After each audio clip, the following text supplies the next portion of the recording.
everyone. Welcome to another Better Call Saul rewatch. Oh, With yeah. Richard and Jay, how you doing? How you doing, Richard? I'm doing fine. You need to verbalize in case people aren't watching. They can't see you waving your hand hello. But yeah, we're back. Yes. This is we're doing episode 7. Plan and execute, Yes. if Yes. I'm not mistaken. So That's the and title. this marks the halftime of Better Call Saul season 6. So this is halftime. I guess if you were watching this on AMC, this would have been like a break for winter or whatever it was before they Exactly. came back with the rest of it. So yeah, Get ready for Turkey Day or something like that. I don't know what it was. I mean, there was a break, but anyway, we're at the halfway point, and just let everyone know this is a rewatch of Better Call Saul. Jay and I have really been enjoying our time here, and we can't believe I don't know about you, Jay, but I can't believe we're at the halfway point already. Me too, bro. Me too. It really tells you that time does go pretty fast when it comes to watching these episodes and putting our teeth into watching these episodes and watching them, rewatching them. It's great. Right, and exactly. But I'm just saying that it helps when you, as it goes, time flies when you're having fun, and I'm having fun. Not only spending time with you, but the bonus is we're rewatching Better Call Saul. Can't beat that, bro. Can't beat that. It'd just be fun if just us two hanging out. I know we got some people watching, so I'm glad people are watching us live right now and checking us out. And even later on, they can't make the live broadcast. We know that people in after hours are watching us go balls deep into Better Call Saul. So, exactly. So how you been, my friend? Can't complain. A little hot over here, but can't complain at all. I'm not doing too bad over here. In Ohio, we had a big thunderstorm come through yesterday afternoon. The power went on and off real quick a few times. You know, one of those split-second things. Enough to turn off your fan or your air conditioner, enough to make your clock blink if you don't have battery backup, or if your battery backup doesn't even work anymore. So, you know. Oh my gosh. So it's one of those things where, oh my God, you mean I have to get up and set my clock? Screw that. I wanted to make sure but anyway, we had some, and there might have been some tornadoes in the area, but I don't know any confirmations. But yeah, so it was fun. Thunderstorms galore, heavy rain, hail, stuff going on yesterday afternoon. But today we're back to sunshine. We're back to good. Lower 80s, which is fine for the area, and not too bad for August in the Midwest or here in Ohio. It's not humid. I was out earlier today, and it's not very humid, so it's pretty nice. And maybe it's just still the fallout from yesterday's storms. But usually in August, we are pretty humid here in the state, but so far so good. And I'm doing well. I can't complain. I had fun yesterday when we were doing sports talk with the guys. That was fun. And should be fun tonight. So I'm doing fine. No health issues that I bear to mention. I mean, I could mention them, but then that's not what this show's about. It's not about geriatrics medical care, so we're not going to do that right now. No, not at all. So, anything else on your mind before we start this? No, I'm ready to go. I see that we do have viewers on here, and if you like, please share and like, and also put comments if you like on the chat box so we know who you are. So that'll be great. Right. And as usual, don't forget to hit the like, subscribe, and that. There you go. Bell. There we go. Yes. So this episode is called episode 7, Plan and Execute. Jay, so take us into the Coldplay that you like to have. All right. Like you said, this is the title again is Plan and Execution. And it starts off pretty much where we see a person coming out of a manhole in the middle of the street. And from that manhole, we see a person like going to his car and actually pretty much going and changing his clothes. He's actually getting ready to change his clothes. He has he puts out his flip flops and actually gets ready to depart from where he was in the manhole. And looking a little closely, we found out that it was Lalo coming out and in that manhole and driving out, and then he goes into a truck stop. I just was wondering with you, Richard, have you ever been to a truck stop before? Yes, I have. Oh, you have? Yeah. I mean, not just to pick up hookers either. So. Oh, watch out now. Well, haven't you been to a truck stop? No, that's one thing that caught my attention when I was watching this episode. I never been to a truck stop. I didn't know that actually when he went inside the truck stop that they literally had little shower areas for people to actually change and everything like that. Oh, okay. Wow. Oh, so actually, not only so you don't know any truckers, and you have not been to a truck stop. That is. So, what do you think truckers take care of their business? They think they just they just drive 2 weeks without taking a shower. They're all stinky in that cab. Yeah. Oh, maybe some are. I don't know. I'm not a trucker, but yeah, that's a truck stop is one of your one stop. You can shower. You have access to before Wi-Fi and stuff. You could also hook up your truck to have a TV screen come in and attached to your window. Okay, it would come in. Yeah, it's like if you remember the old drive-ins where they had the speaker attached to the window before it switched to a radio. I don't know how far back. Have you been to a drive-in before? Oh yeah. Just get that out of the way first. Just find out how much of the street you really are. And yeah, I haven't been to a drive-through. But yeah, they do. And so yeah, I haven't been to I have not been into a shower like that, but I've seen them at truck stops. I've seen them also be used in movies before too. I mean, they'll say shower $15 or $7, whatever it is now, the going rate is.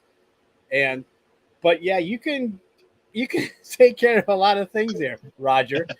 And so look at you. So if you want to, that's something to put on your bucket list. And now, Jay, to go to a truck stop.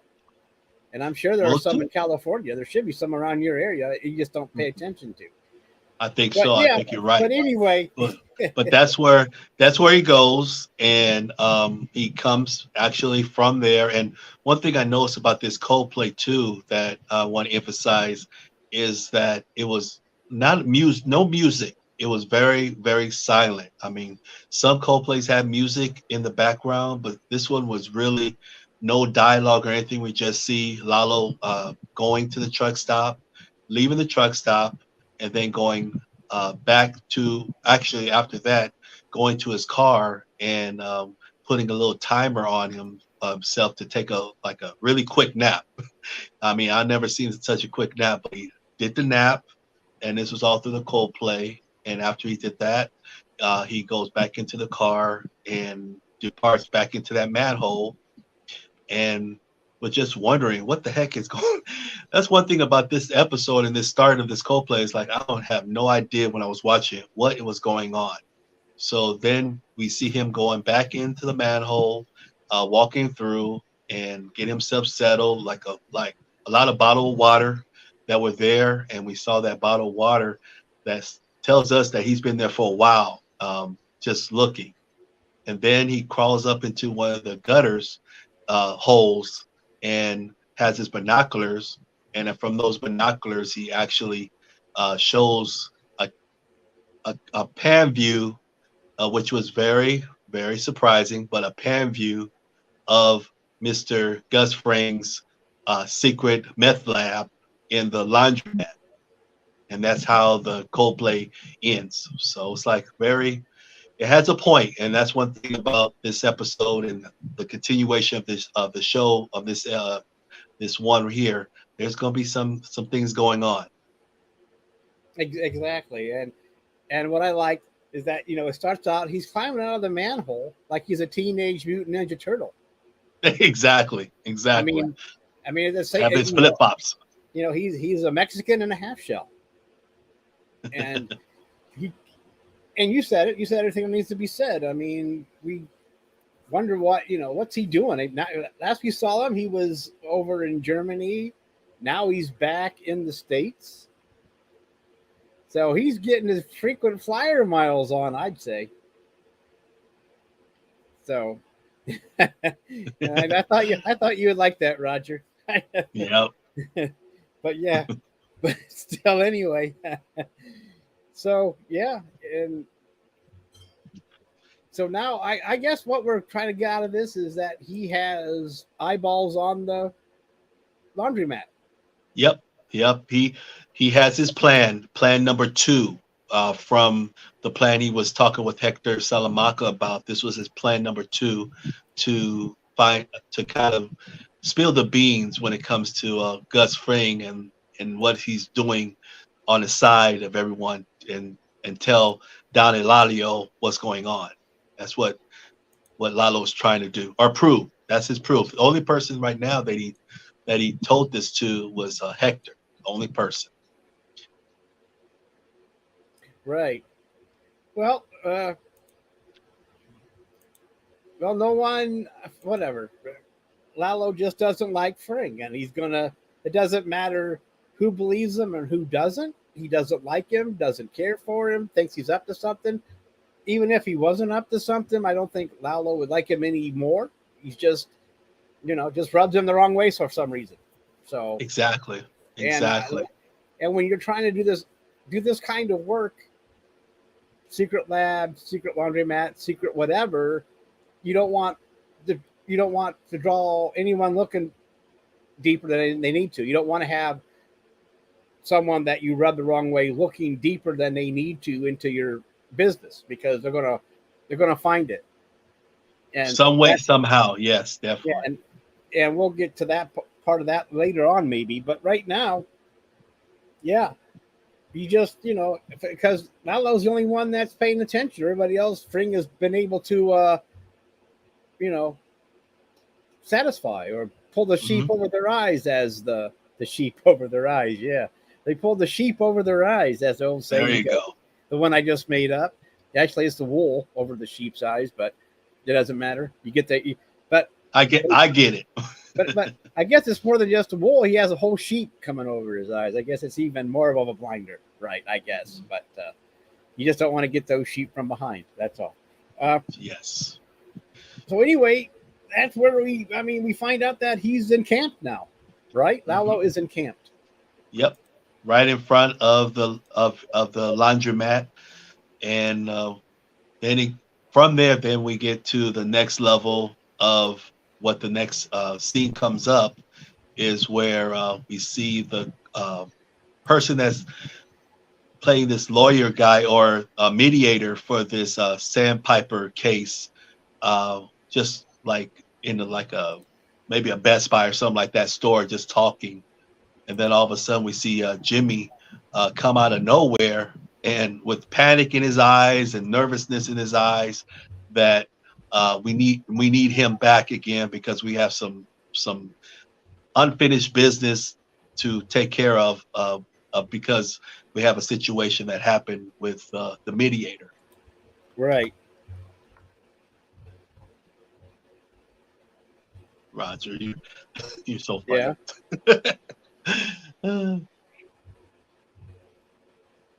So let's see what we got. So anyway, well, thank you for the likes also. I really appreciate the likes that we're getting from here, so thank you so much. Continue with what you're saying there. Yes. I am trying to find out what he was. I had it marked what he was saying. Oh, his statement when he was repeating it over and over again. Yeah, because that is from a movie, and I had it, and now I've lost it. But okay. It's a quote, and it's from a movie. I'm sure I can't remember. I'll find it later on. It's in our description. It's in the if you look at the description of our show, I put it there on purpose. Okay. So Okay. it is there. Okay. But it's from yeah, a movie that was done a few decades ago. Anyway, it doesn't matter. Anyway, he's probably just rehearsing dialogue for this play or whatever's up next for this man. So, and it also is very it really goes with this episode as well too. It decides what he's saying. It's still I'm at a loss for all my dictionary has left my brain, so it doesn't matter. No, it's okay. I mean, it'll definitely pop up. It'll definitely pop up. Relevant. It's relevant to this episode. Ah, there we go. I found it. Relevant is the word I was looking for. There you go. But anyway, yeah. Saul or Jimmy is in desperate need of this man to come with him right away. Exactly. Because they need him again, and he actually kind of not bribed him, but he came give us some money to allure him back that we need you. He said $300, and then he was like looking at him, I don't know, but then he said 400. Let's make it happen. Come on, we need you. So he kind of looked about it, and then he decided, saying, okay, we'll definitely make it happen.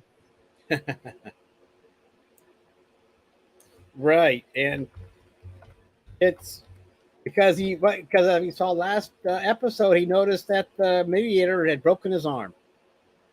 Exactly. And that was from the last episode. And they needed to get reshoots, as they would say in the biz, right? Mm-hmm. Exactly.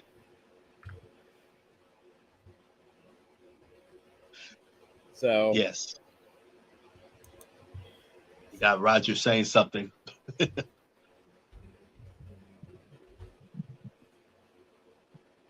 So funny. So anywho, after one thing was pretty funny from that. I mean, actually, one thing was pretty funny that I saw is when he drove off and took off with him, and then they panned back into the to where I think it was like a Best Buy or something like that, and how those carts rolled off by itself and hit that car. It's like those are the most so gut-wrenching and frustrating thing is when those carts just roll out of nowhere, and you try to like, please stop it, don't let it hit the car. But it was kind of a funny little scene where they put the pan back in the camera and they saw this cart coming right at this car. Right. Well, that just lets you know what happens when you're in the store. That's why you need those guards on your door, because that's so those carts, when they roll into them, I mean, that probably happens more than you would want to know, Jay. That's very true. Very true. So true. But but luckily he does leave with Jimmy, knowing that he has cash in hand. Plus, he thinks this is one of his roles of a lifetime for whatever reason. I don't know. If that's your role of a lifetime, you might want to think of something else. You might want to make sure you don't leave that job with the carts, because that might be your future. Right. Forever, right. Forevermore. So, yeah. Be careful. Yeah. And so that was, so this is just the beginning of where Jimmy is rushing around trying to get his people in place for the reshoot. Mm-hmm. His people, exactly. And then I think the next person that need is our famous cameraman that was doing some type of lesson to some people at a classroom. And then all of a sudden we see Jimmy kind of in the background, kind of hints into him, say, hey, we need you again to come out and do this scene again because of the little hiccups. So that's where we come up with the next scene came through, is seeing him, this cameraman popping up and helping out. Right. And then they go and from there, they go into the area of a park where they're going to try to re-scene this scene that they need for the situation with Howard and everything, for this mediator that's going to be involved with this case with Sandpiper. So they go to this park and get things set up. One thing I want to mention to you, Richard, is that I really enjoyed the camera work on this park. And one thing, I mean, it was interesting how they were all huddled together, and then they were the camera, not the cameraman in the show, but actually the camera people that's doing this episode was circling around them, around and around. Uh, did you catch that when you were watching it? Yes, I did. Yeah, and yeah, they were. But anyway, what? Uh, so the camera he was talking about when we first come in there, and he's talking about the difference between these cameras that these students are supposed to, and he's talking about the Canon XL2. Yes. Okay. All right. Now, I could see being hesitant since those cameras are $4,000 a piece. So those are something you really don't want to lend out anyway. You sure don't. You sure don't. I wouldn't.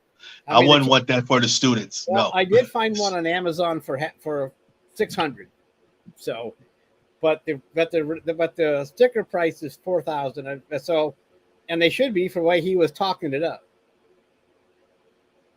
as opposed to the camera he wants to give out that is used for porn. So, with no plot, not just any porn, but he specified porn with no plot. So I guess if you make porn with a plot, you deserve a higher quality camera. I wouldn't know. I don't have that kind of street cred, but right. But I'll take his word for it. Maybe this man has shot more than just these films for Jimmy. But still, it's interesting how I just looked into it since he was talking it up so much, thinking, okay, why is this? But these are $4,000 cameras, so you could easily hand out $40,000 to these students to use these cameras. So, you know what I mean? Yes.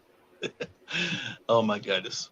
I'm just saying. Sometimes I look things up that are not relevant, or kind of relevant, but not, just to figure out, okay, what is this? I mean, why are we making this difference? And just to get maybe some kind of something to pass along here as we're doing these shows. But anyway, So where were you again with the camera angles?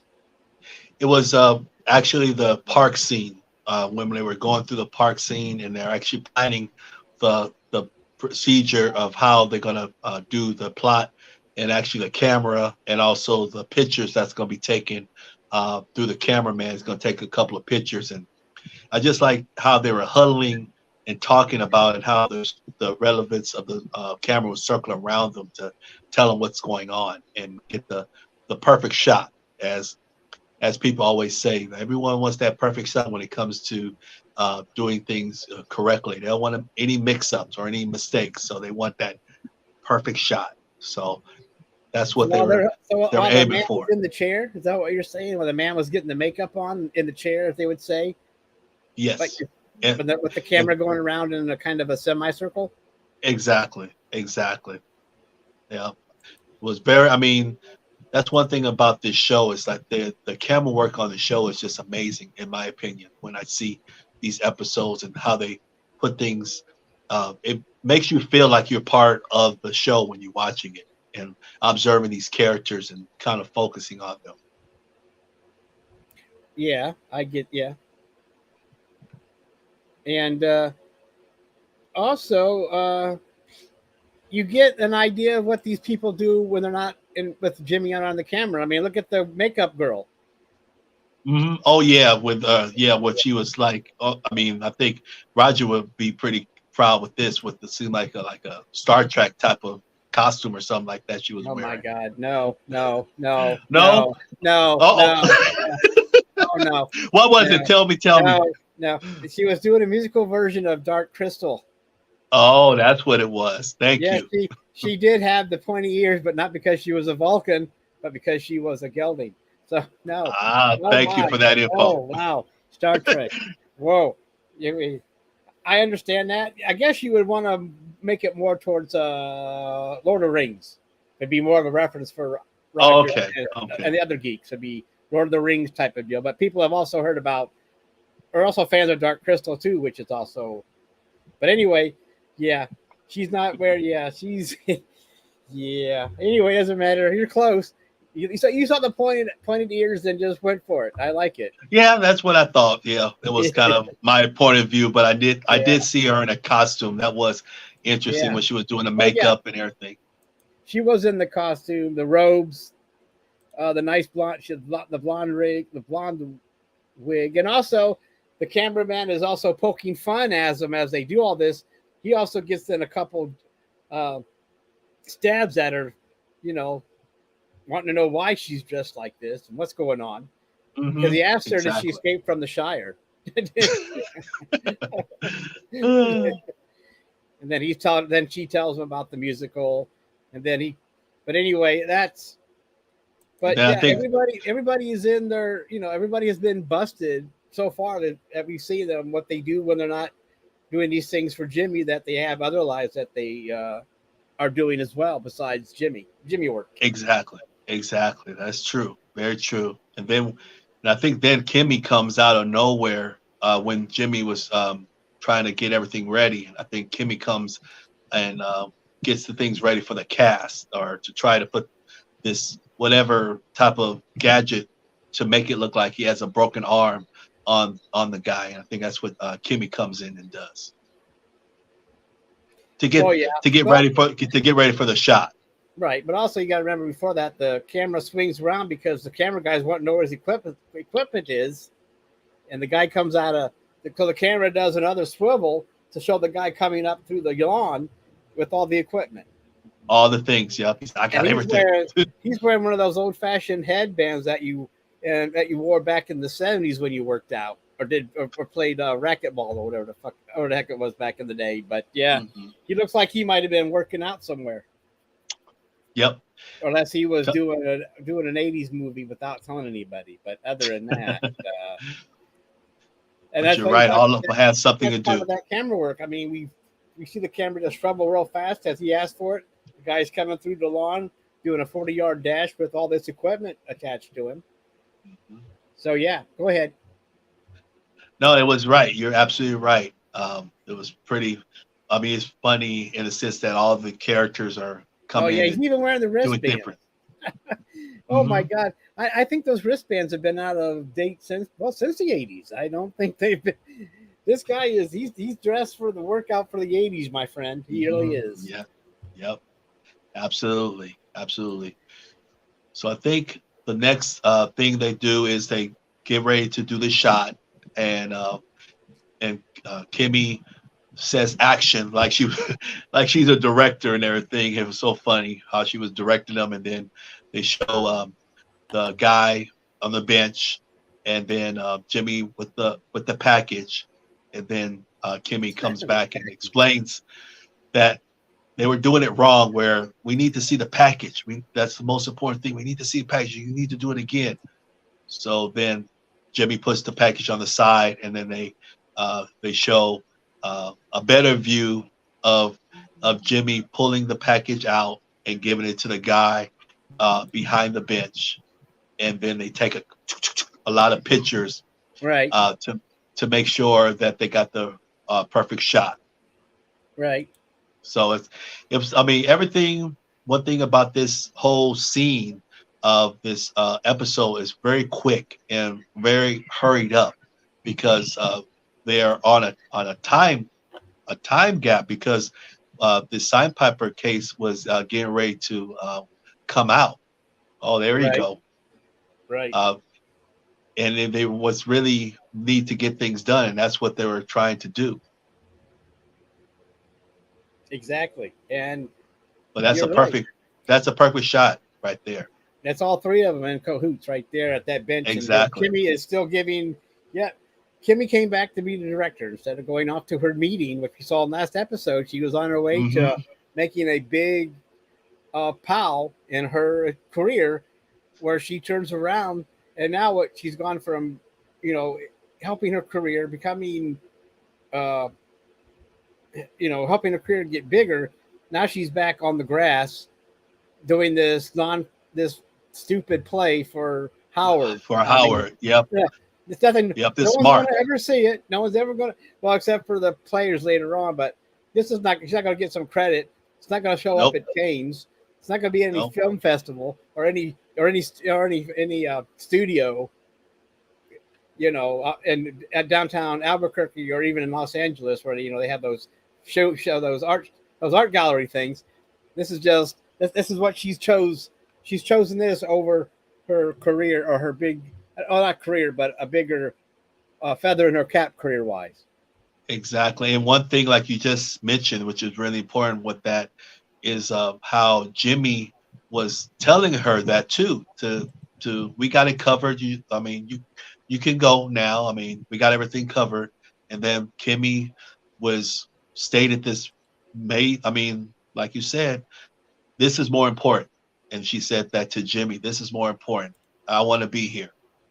So she makes it her business to decide on helping to get this mark for Howard instead of with her career.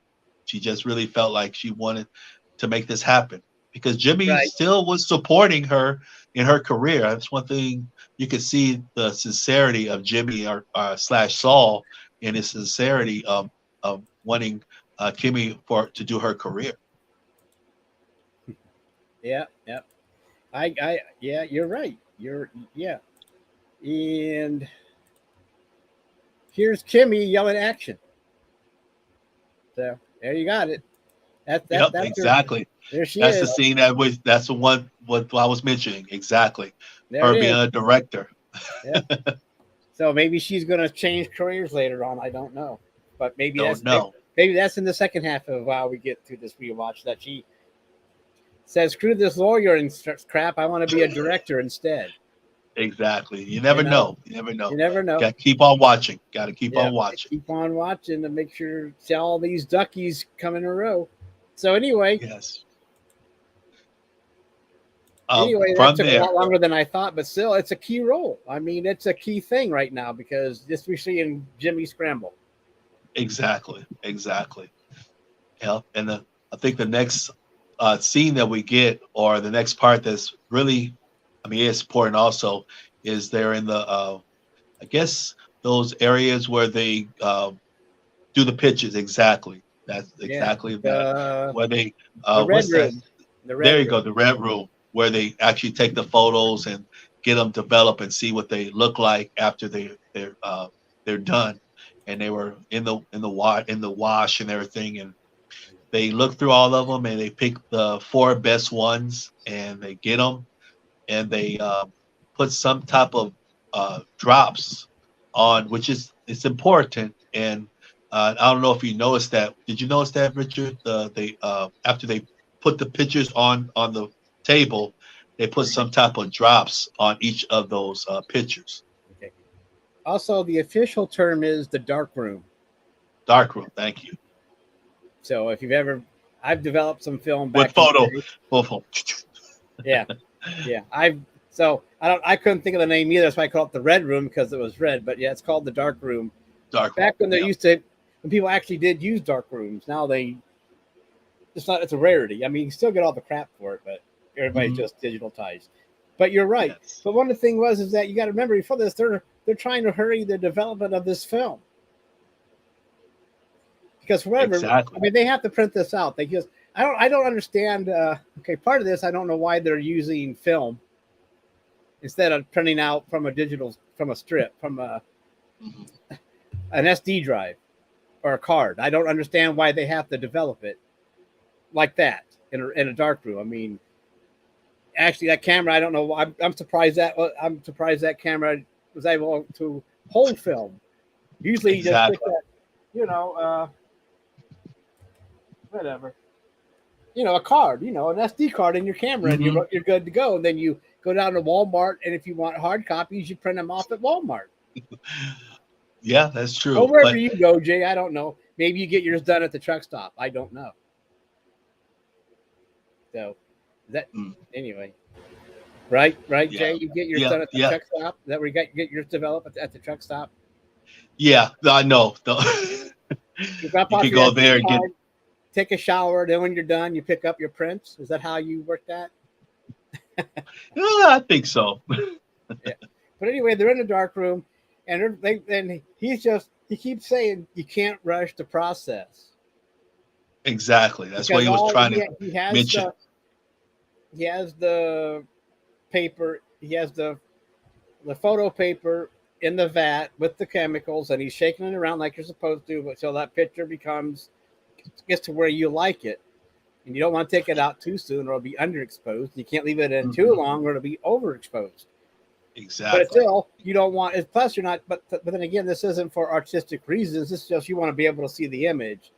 I mean, really, is it really that big of a deal? And once we get through the long run of why this, but anyway, with the guy claiming to be an auteur or artist, if you will, of his craft, of his what he's doing at college, he wants to make sure it looks perfect.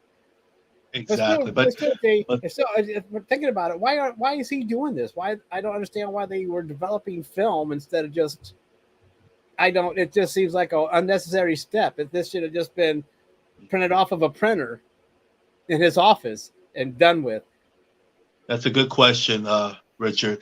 I'll share you kind of what I feel was the importance of this scene, and also the reason why they did it this way is when they were doing it and finishing up, they placed it on there, and they need it as a photo, a film, instead of having like a printer like a CVS or something like that, because it's paper.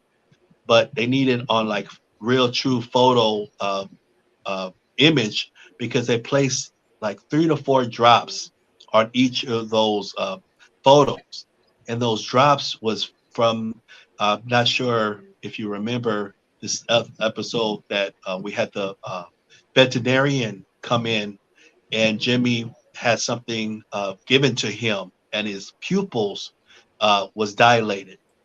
So this, whatever Jimmy had, the drops is actually what was on those photos, and it had to be on those photos so we can kind of it will look better on those type of photos paper instead of regular paper, because if they did regular paper, it wouldn't seep through. The feeling would not even go on Howard's hands. So that's why they actually had to do it this way, and actually that's why they had to rush and put them in type of envelope for to actually give it to somebody. Right. They rushed. That's what Jimmy was rushing out from the dark room, rushing out of there and put these photos in the envelope and rushing towards this car, and actually rushing to the car and actually gave it to him, and gave it to this person in the car. And what surprised me when I did the rewatch was seeing that that's the same guy that's been the private eye. That's what surprised me the most. Right. And then he from there he just drove off. And actually, I think because we're on a timeline, like Roger was mentioning earlier. He said about the timeline where it was really urgent. I mean, they had to get things done. So that's what they were trying to rush and get this set up so they can go and get this plan that they got for Howard going on. Right.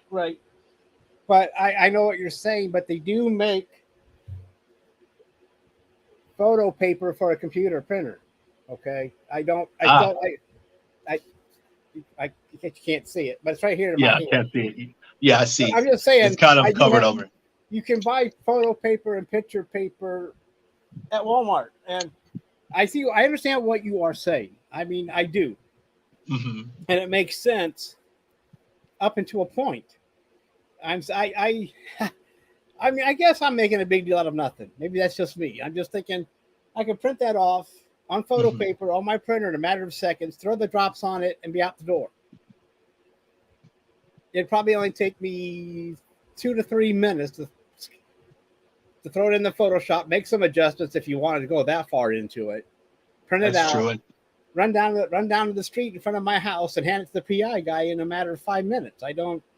Anyway, that's just me being maybe I'm being too anal about it. Maybe that's me. I'm just being, for the first time, getting too, but thinking too much, which I've never been accused of before. Tell you the truth, of thinking too much. I'm usually accused of thinking not enough.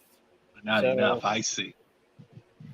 Yes, it was a question that only I know the answer to, Roger. So anyway, that's just me. I guess since I do photography and I know I've been doing this for decades and decades, if not years, that it just, and I mean, it's been a long time since I've been inside a dark room, and I just don't. Mm-hmm. I don't know. I guess I guess I just caught it now, and that's why I'm going on and on about it, because I didn't realize it when I was watching this thing. Because I had gone why through we're there.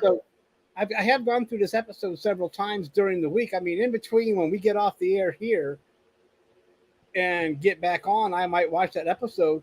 I'll watch it once and then twice, and maybe the day of, watch it the third time, and then take my notes. I see what you're saying. If I do take notes. So that way I at least have 3, because it doesn't take long to go through these things, because they seem to go through fast because I enjoy it so much. That's just me. I don't know how many times. It don't matter how many times you watch it, but I watched it a couple of times too. I did almost the same thing you do when it comes to watching the rewatching. Like, maybe later on tonight, even I'll watch episode 8, and then I'll just watch it. I won't pay attention. I mean, I just watch it. Yeah, just watch it. No notes, no nothing. I guess in my way, that's my Coldplay. I agree with you. To use one of your favorite terms, which I like, is Coldplay. I don't care much for the band, but the Coldplay terminology I like. So, and now you're going to have you thinking about showers in the truck stop too, and I don't want to. I don't want those images in my brain all the time. But I guess it's kind of weird. Real quick, is a person's life experience being so different than yours. Thinking, well, everybody's heard of a truck stop. Everybody's been on the road where they stopped at a truck stop just because they were on the road going somewhere, but I guess not. So, and for those out there, and I'm sure that when people that rewatch this episode, they'll have a drinking game. Well, they'll drink every time we say truck stop. So, I mean, we need to say that a few more times. So in case people are playing that truck stop drinking game, we abide. Yeah. But I was the one that mentioned truck stop. That's what I mentioned. Well, no, I mean, I guess it just kind of. I mean, I don't know. Maybe it's just I don't know. Anyway, that's just me. I don't frequent them, but I have been to them on occasion. There was I guess to me, anyway, it doesn't matter. Let's move on. We're done with truck stops. We're out of the dark room. Right.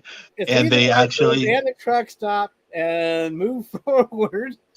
I think Roger right now is also thinking about visiting a truck stop as we speak. So our commandant Roger is in our chat room. So that's why when I say Roger, that's who I'm talking about. It's the commandant of NDB Media, Raja, also known as the scorekeeper. So anyway, it's all good.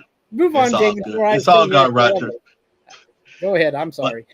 No, it's fun. I mean, we're having a good time. That's what this is all about, having a good time watching the show and mixing up things. So it's all good. One thing that was noticeable, and I guess what you're surprised, or I think when I first watched this, when I did the rewatch the first time, I was surprised about knowing that the PI was a fake PI. I really thought that was the PI looking for Jimmy, especially after the boxing scene from Black and Blue episode, where we saw the PI following Jimmy and everything, and the guy talking to Howard about the pictures. Everything looked legit to me.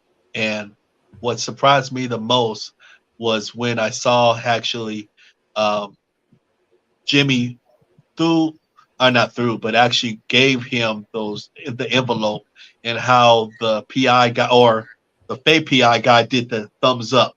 There we go. This is what it is right here. See that running slow motion? And this is actually Rocky music right there. Exactly. we can see him going and rushing with that envelope. And now here's the scene where we see the PI with the thumbs up. Yep. There we are. And yeah. And I didn't know. I was totally surprised. I was like, son of a gun. Howard has got played again. He thought he was really have a true PI watching over Jimmy, but they were one step ahead and actually got a fake PI to come in and take those photos and rush the next. We'll see the couple of scenes later, the rush over to the next couple of scenes later on. I did not get the feel that he was a fake PI. I just think that Jimmy offered him more money. That's possible. That's possible. Yeah. Actually, that's just wet. That's water. There's no quart of oil in here. You're getting me confused with some of your ancestors during the 1950s. That's not me. So, how you doing, big dog? You're thinking I'm a greaser. I am not a greaser. Well, that's Peter that said that. I'm not used to. How you doing, Peter? I thought just Roger was with us, and I wasn't paying attention. But yeah. Well, since it's Peter, yeah, it is. It's a lot of oil because you never know when you're going to need to change your oil when you're out driving long distances on your way to the truck stop. So you never know. Oh, there you go. That truck stop. I think we almost like this episode is going to be one of those episodes when someone hears the word truck stop, we're going to have someone have to drink something. Yep. That's my goal anyway. Yeah, we say it so many times. Every time we say we have to hit the bell. That way you encourage rewatches. There you go. Exactly. When we hear that word truck stop. Ever that bored at a party where they have to use us as a party game, I don't want to be invited. Exactly. That's too much excitement for me. So anyway, is that where we were with? Where were you, Jay? I interrupted you with my running. No. That was exactly.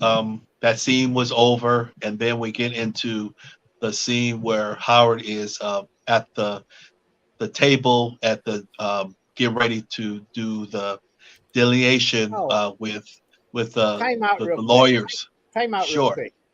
I noticed this during the rewatch, and this is talk about accessorizing. Hold on a second here. All right. Talk about accessorizing. He's wearing purple gloves to match his purple shirt. Or is that just the coloring of the screen? But is he wearing the rubber gloves? Maybe not. Yes, I think he was wearing rubber gloves. Yes. But look, they're purple to match his shirt, though. I said, really? You just grab a pair? I mean, really, just grab a pair of rubber gloves to me, it just struck me as okay. Talk about accessorizing when you're going to wear the same color of throwaways as you're going to wear on your shirt. I just thought it was funny. That is funny. That's a very, very funny. I think I caught that like the second time through. Like, wait a minute, why is he okay? I mean, I know they make different colors, but actually to go out of your way, that seems like a Howard move or a Fring move. I got to make sure everything matches, not a Jimmy move. No. To me, he'd be like, he didn't care what it was. He'd been wearing Ronald McDonald throwaways as far as he was concerned. But anyway, that's funny. Yeah. But anyway, yeah. Very funny. That was very funny. Yeah, I didn't notice that at all. That was pretty hilarious as far as how he was coordinating. Well, when you're watching it, I mean, it's just, yeah, whatever. Accessorized, coordinating. It's like, that's a little too, okay, whatever. I thought it was kind of funny to see that. Just to notice that, like, oh, okay, that's a little extravagant, but I'll play along. Yep. Then again, if you're going through all this extravagance to get Howard, I guess why not play it to the nines, right? Exactly. Oh, so very, very true. So very true. But then we get, like I mentioned, they were getting ready to I should say Howard was by himself actually in the room. And one thing, as through the whole Howard and everything, his character, he is almost similar to like Gus Fring when it comes to being meticulous and wanting things perfect. Because the seeing him go into that room, exactly, fixing the tables, getting things ready, want things perfect. That's one thing Howard always showed when he was getting ready for things. He wanted things perfect. And when he came to that, and then we saw a guy having a whole bunch of soda, uh, pop cans ready to put in a little mini refrigerator, and then he turned around, got shocked and drops a whole bunch of them, and puts it was getting ready to put them back into the fridge, and then I think it was a pretty cool part because he brings up our good friend Chuck from episode season 1 about something that he was taught when it comes to when a can falls on the floor and it's going to fizz. This is what you do. And I was going to ask you, have you ever tried that, Richard? Ever tried to twist the can like he was doing? No, I have not. I haven't heard of it, really, to tell you the truth. And Me neither. Me neither. This was actually watching this rewatch. I never heard something that that is possible to actually, when you have a can of soda and it falls, and when you drop a can of soda, if you open them or whoever opens, they're going to have a really big surprise. And didn't realize if you rotate it like that in circular motion, that it will stop it. So I was just curious if you ever tried. It was interesting to see. I mean, I think I tried it one time and it worked. did it? I mean, yeah, it worked. It worked. I was surprised. It worked. I mean, I was going to see if it's going to come in all over my face and everything. Well, but you are I would think you would know that since you're the engineer. That's true. Very, very true.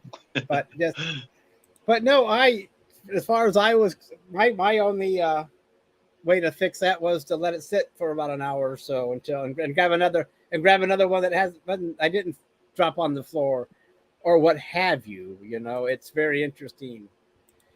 Maybe I'll have to try that to see if it actually does work. Just make sure I'm not anywhere where if it does squirt, yeah, it doesn't get in my face or anything like that. And exactly. Yep, there you go. Yeah, that's where he dropped it, and then it's. Whoops. And then Howard kind of gives his spiel about what Chuck does. So it was pretty cool, and had that Chuck in the background. Yeah, but that young guy didn't even know about the problem. The problem of putting that soda back, that pop back into the refrigerator. He didn't even know. He didn't think nothing of it. He just grabbed it off the floor and put it inside like like nothing was wrong. Right, exactly. That was so funny. Because usually that's common knowledge. You're too funny. You're too funny. That's even more common than going to a truck stop. There you go. Hear the bell.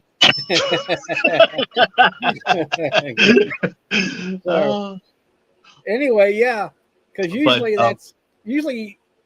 you don't need to be told that. You usually find out from experience that if you open up anything that's shaken, whether it be can or a plastic bottle, you're gonna find yourself in a soda pop bath.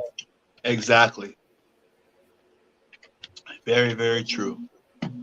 So anyway, and I guess that was a good moment for him to bring up Chuck again, and plus we get to see that painting of Chuck. Yes, and I think Howard had the same color tie on too. I don't know if you noticed that, like blue, like bluish color, just like the picture on the that was shown in that room. I did not notice that. Yep, same color. Yep. But it was a nice little, I guess you could say, a dedication of Chuck and everything, and what he did. Right. What he did for Howard, and as far as being a lawyer and everything, he feels like Chuck did a lot for him, but he still has a little ill feelings about Chuck and everything, about life and things. So that was interesting. Howard's perspective of things is somewhat changing a little bit. Well, I guess I would say so. Yeah. That is the exact tie, isn't it? Yep. I mean, the same design. It's not just it's because that's not a plain colored. I mean, that has a design to it. So that's interesting. Exactly. Exactly. So I guess we know they both buy their stuff at the same suit shop, It's Hibachi or possible. whatever. Yep. Wow. It's Unless they definitely went possible. shopping together and just bought their stuff at the same time. I don't know. Anyway, maybe they got the same stuff from Amazon. I don't know. Anyway, go ahead. But then we get one of the secretaries popping in on when Howard's getting things prepared, saying that we have a guest that's in his office, and the secretary says to Howard that you will know what's about when you get there, and we found out it was the PI showing up and giving him some information about the case with Jimmy. There you go. That's the picture with the tie. Right, exactly. Yeah. Go ahead. And he was like surprised when he walked into the office where the PI was, and they talked. And Howard, or I should say, the PI gave Howard the envelope, which is the same envelope that Jimmy gave the PI guy. And he opened it up, and he one thing was important is that when he touched it, he was like saying, and this is maybe a reason why they did the photo thing, because you mentioned when he pulled it out and he said he did this with his hands. And then the PI said, we just got it hot off the presses. So possibly that could have made a difference instead of doing it through the CVS or things like that. He couldn't have said that because, I mean, something like that you can actually, I mean, it will be really dry, but he was telling him hot in the presses. But no matter how you do that, it's still not, that photo is not going to be hot off the presses. No, it was just something. I think it was just something. I guess know to what you're pull them saying, off. but I know what you're saying, but you can still say it was residual from the printer. I mean, your actual computer printer. I mean, I'd be more suspicious if you was trying to lead Howard on. Oh, well, you just got it developed manually. It's like, what do you mean manually? Just like, to me, I wouldn't. It doesn't matter. I'm going on again. Sorry. Go ahead, Jay. No, it's okay. It's okay. I guess I'm trying to make it make sense in my own brain, and it makes sense to you, which is great, and makes sense to everybody else out there as well. But to me, it just doesn't compute right at this moment.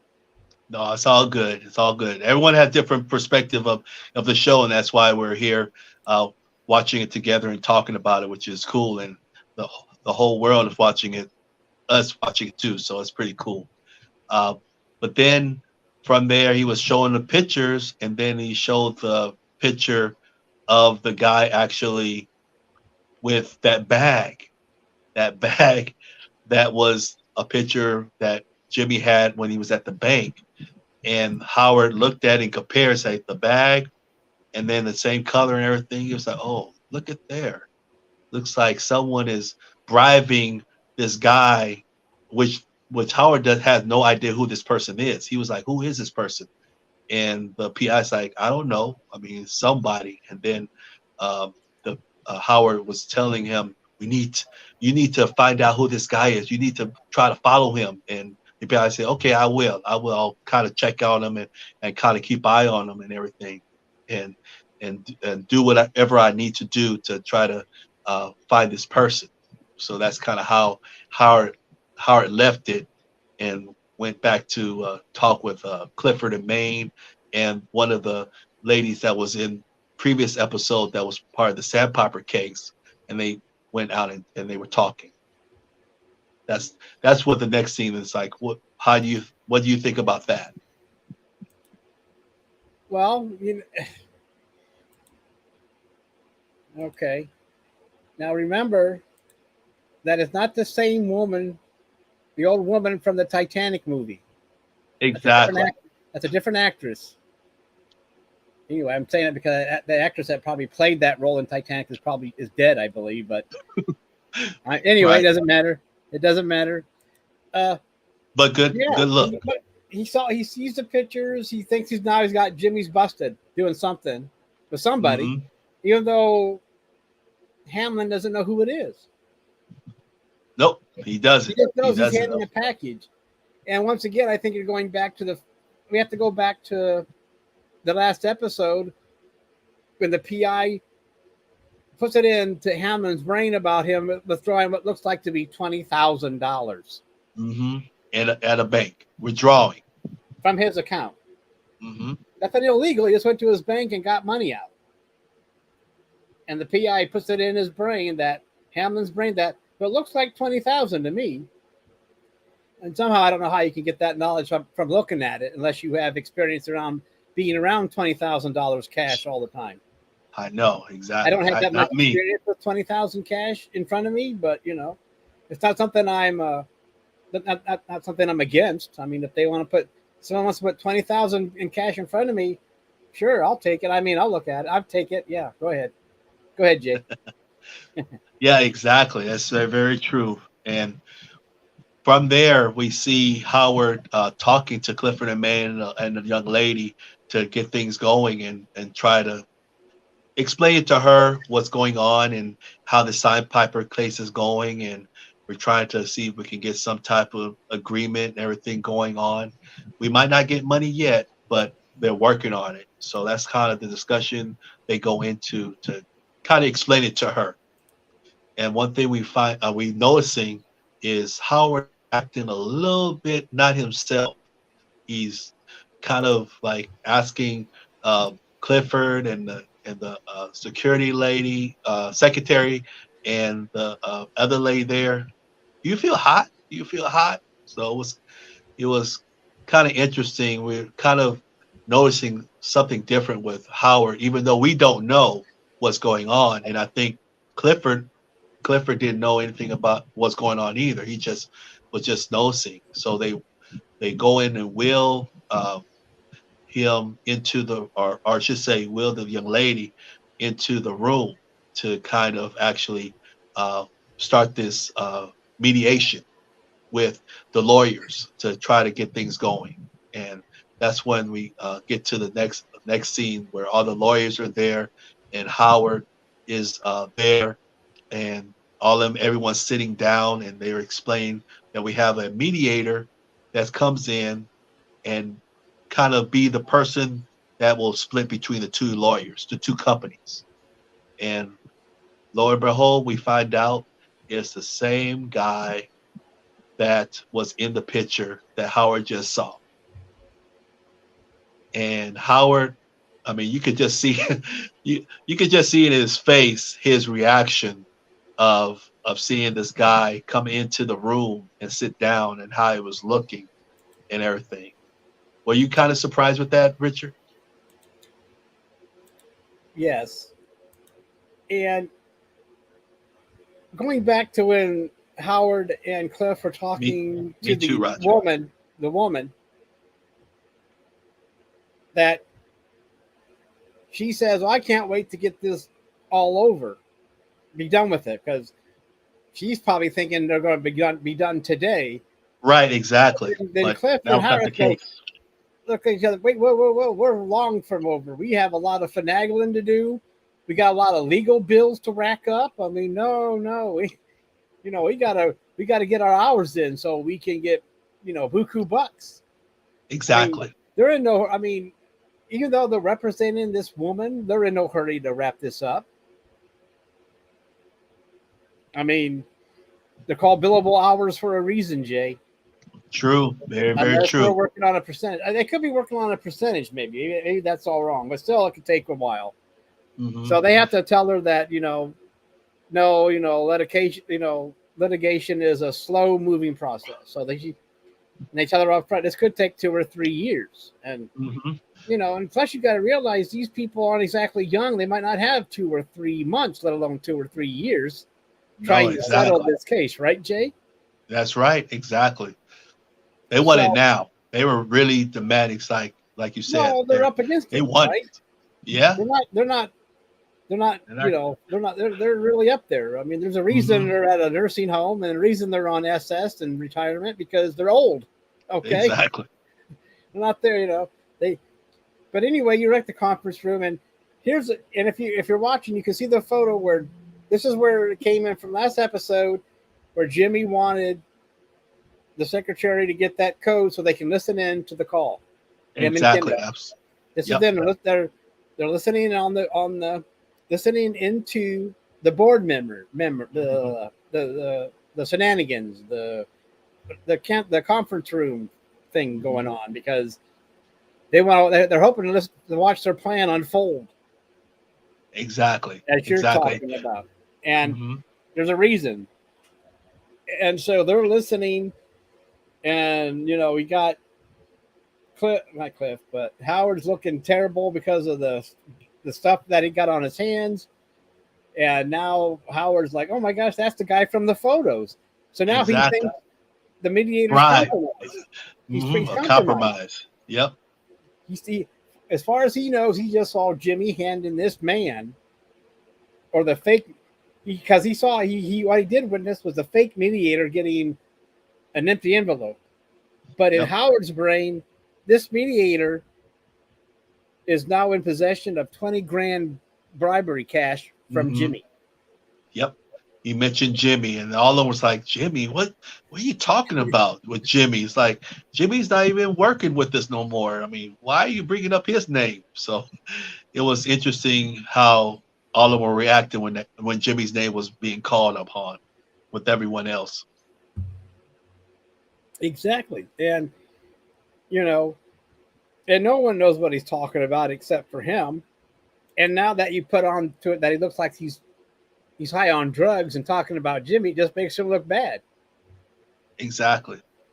So right now, Kimmy and Jimmy should be very happy that things are unfolding. Exactly. One thing I do love too is how Jimmy, when you were mentioning, he was doing this like this.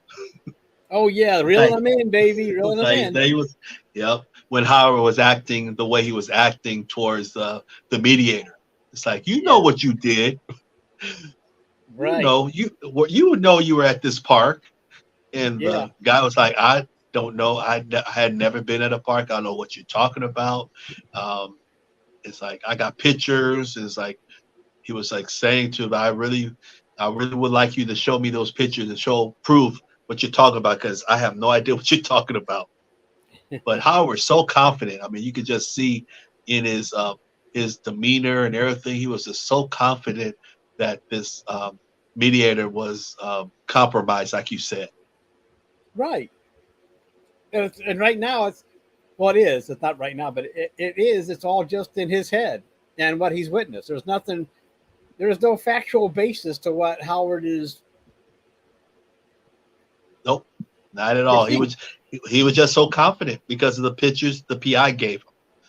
Yeah. And that's what he was going by. No one else. And Clifford Maine was like, What are you talking about? What's going on?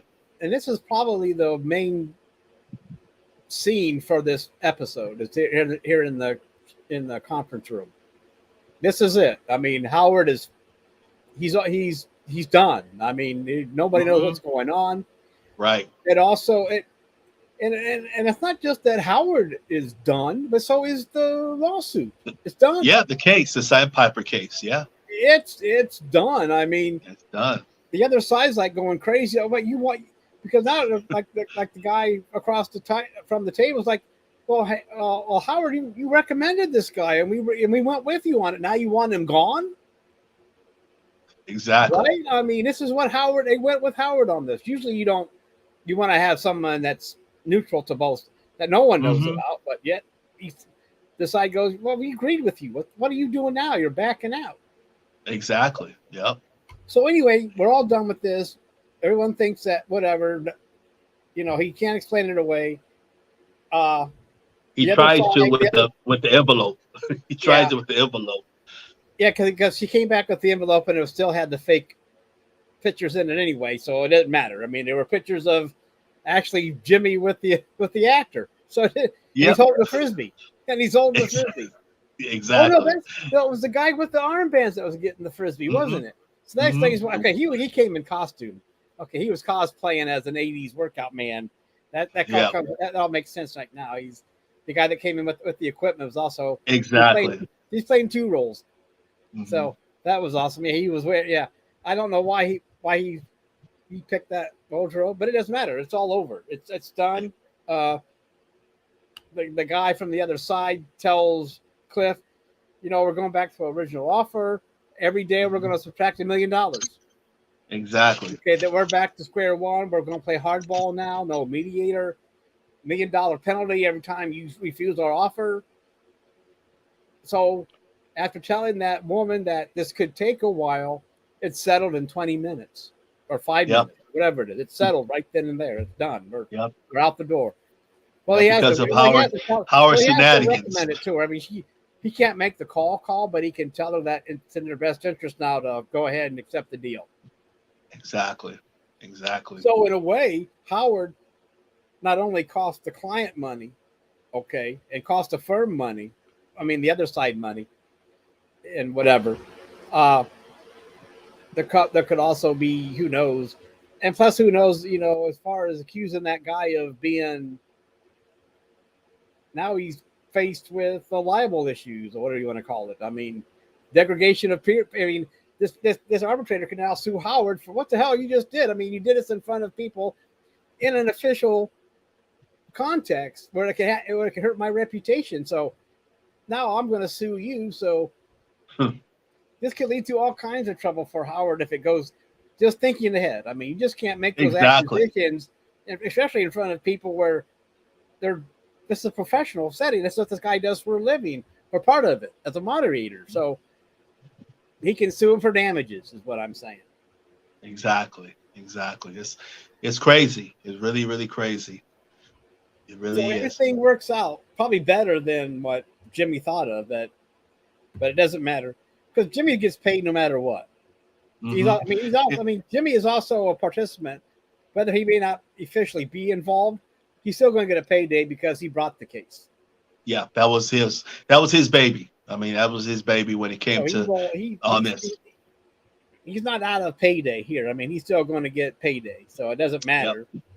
And to him, for him, the money's worth burning Howard about. Once again, Jimmy's not really thinking about the finance. That's how much he's after Howard. He doesn't care about the financial gain or losses. He's just in it to win it. Mm-hmm. Even if he goes broke, he's not going to go broke. But you know what I mean. He doesn't care. Yeah, I do. Yeah, look at all the pieces of the wheels that he's also greasing. The PI, the students that he's actually probably paying minimum wage to anyway. It doesn't really matter. He's the cameraman. Yeah, they're not getting paid scale. They're getting paid like the poor college students they are, right? Oh, as long as I can go down to Taco Beso and get me some tacos out of this, I'm fine. Yeah. But yeah, even like you said, all the players involved with it was just so many. I mean, it was a lot of work. This was a lot of work was involved with Jimmy setting up this mark for Howard, for sure. Definitely. But I want to give a thanks for everyone that's watching right now. I see some people watching right now. Really appreciate that. And if you guys let us know where you're from and everything, and share some comments if you like. We'd really appreciate it if you share with us where you're from and everything for watching our Rewatch show. So really, really appreciate it. But one thing that came out of after Howard was actually going through and with his belief, he talked to Clifford Maine and he shared with Clifford Maine, actually spilled the beans and explained to him what was going on. And honestly, on that scene with Clifford Maine, I really felt kind of bummed out. I mean, I was a little bummed feeling for Howard because everything he was saying was so darn true. He knew he got played with the PI. He knew that he got poisoned from the photo because he felt the little residue from his hand. So he knew that. And he was trying to explain it to Clifford that all this was all Jimmy. Jimmy was the one that was doing that. And Clifford Maine was not having it no more. He was like, forget Jimmy. I'm talking about the clients now. The clients are the most important people right now. Forget Jimmy. Forget everything else. Forget you, Howard. This is all about the client. And I mean, it was just kind of somewhat sad point in Howard's career that this was going down for him because of this, what Jimmy and Kimmy was doing to him. So it was really, really sad. Right. But Howard, like Jimmy, they both have their own vested interests. I mean, Jimmy's after Howard. It's all that matters to him. He's got that tunnel vision. And for Howard, it's just Jimmy. Jimmy's got that tunnel vision. He's got that. He's like, okay, it's just Jimmy, Jimmy, Jimmy, Jimmy. And right now, well, and Clifford, luckily, is the big picture guy. Mm-hmm. He's not tunnel vision. He is. He really is. He's the picture guy going, Jimmy, who gives a fudge about Jimmy? I mean, we're going to lose money from settling. We're going to lose money that way. Our clients are going to lose money because we're settling. Who knows what other things? I mean, Cliff is like, I don't. Like, he's right. Who cares about Jimmy? This is bigger than Jimmy. Bigger than Jimmy. Bigger than you and your eyeballs and your doctored pictures. I mean, this is. I mean, the shit has hit the fan, my friend. It really did. Yep, it really did. And Howard really was trying to say his case. Like, no, you can't. You can't settle. You can't settle. But I mean, Howard. I mean, and the thing is that Clifford seen all these dominoes of Howard's reaction, or the drug situation where he saw the drugs in that gym, then the prostitutes. Clifford seeing all those dominoes coming into play, and that's what's making Clifford kind of be questioning Howard and his actions. So I would say Jimmy and Kimmy really, I mean, they planned this out just like the title. It's a perfect segue of the title of this show, Plans and Execution. They really did plan themselves well when it comes to this Howard being a Howard mark, for sure. But you're right, because Clifford has just seen the bits and pieces that all come together. He doesn't have the big picture, as I will say again, the big picture of Jimmy and Howard throughout the whole thing. It's just that Clifford has just seen bits and pieces, like you said, prostitutes, fake cocaine, which he thought probably was real cocaine, more prostitution, throwing Wendy out of the car, that poor girl who has to go through so much. Not only is she a prostitute working for Dr. Pepper, she has to get thrown out of cars, and other things that prostitutes might do. I'm not sure what other things prostitutes do, but anyone in the chat room, like Roger or somebody might know, let us know. I don't have experience with prostitutes, so I wouldn't know. So, I mean, it's just everybody's point of view is different, and it shows right there in this one big scene with the conference room and afterwards with Clifford, is that, and we're talking money now. I mean, when you throw money in, that's also another perspective which people are not going to forgive. I just thought I would, to see if you're awake, Roger. I want to see if you were awake. That's why I'm saying that. That's true. None of us know about prostitutes. We're all when it comes to prostitutes, we don't know. We're not even sure what that word means, do we, Jay? No, we don't. We never heard that word before in our lives. Yeah, it's just on this show. That's all. Yeah. Just all we get know on is that play. If anything, we know they hang out at motels drinking Dr. Pepper. That's what their job is. They just drink Dr. Pepper at motel parking lots. That's it. And maybe a truck stop or two. I don't know. I'll have to there's that word again. Watch out that word. Maybe I'll have to Google that and then have the cops break down my door for illegal access to whatever that's called. Anyway, yeah, the whole thing has come down upon Howard, as you said. Mm-hmm. Exactly. Then we kind of go through a safe way from the Howard situation and everything. We get into back into the situation with Mr. Lalo and his character, and with him being in that manhole, and that's what we get to see. We see him actually getting ready to record, not get ready to, but he is recording a video to share with Don Eladio about what is the Chicken Man doing and what he's planning with his doing the laundromat, and showing a camera showing him in the gutter area with the camera, showing him what the Chicken Man is planning to do and make a mega meth lab. And he explained this on his video and everything to explain this to him about it. There he is. Right, And right. and that's what he was doing with the video, explaining this to Don Eladio. Because the only person that knows about this right now is just Hector. That's all. Right. And this is the other part of Plan and Execute, the episode's title. Exactly. Because not only is Howard, but everything with Howard, Jimmy's coming up. So with Lalo, everything is Fring. There's nothing else. It's just Fring. That's all he's doing right now. His life is just busting Fring. That's all. There's nothing else. I mean, he's letting people think he's dead, for God's sakes. I mean, he doesn't care if people think he's dead or alive. He has one thing on his brain. He's gone halfway across the world to get information that he thinks will help him out. And to prove. Now he believes he's closing in, right? Yep. He has that confidence. I mean, I can see in Lalo's video, he had this really demeanor of confidence when he was talking in the camera to share with Don Eladio about what's happening. He really, he had that confidence. Say, look at what's happening. This is what he's doing, and doing this, saying this in all in Spanish, explaining to him what's going on and what the Chicken Man is planning to do.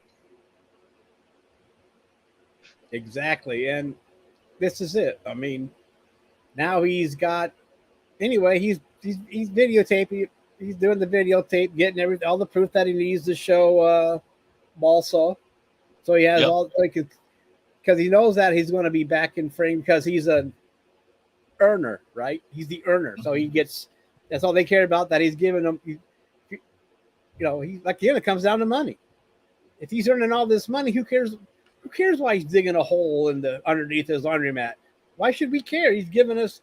We're getting all this payback, or not payback, but we're getting a taste, as they would say in mafia speak, a taste. I think that's what it means. I'm not sure. I'm not part of the mafia. Are you, Jay? Are you part of the mafia? No. But you've seen the. I don't want to be part of that. Yes, that was one of my favorite movies. So you know what taste means. We need a taste. You don't get a taste, but then you end up dead, right?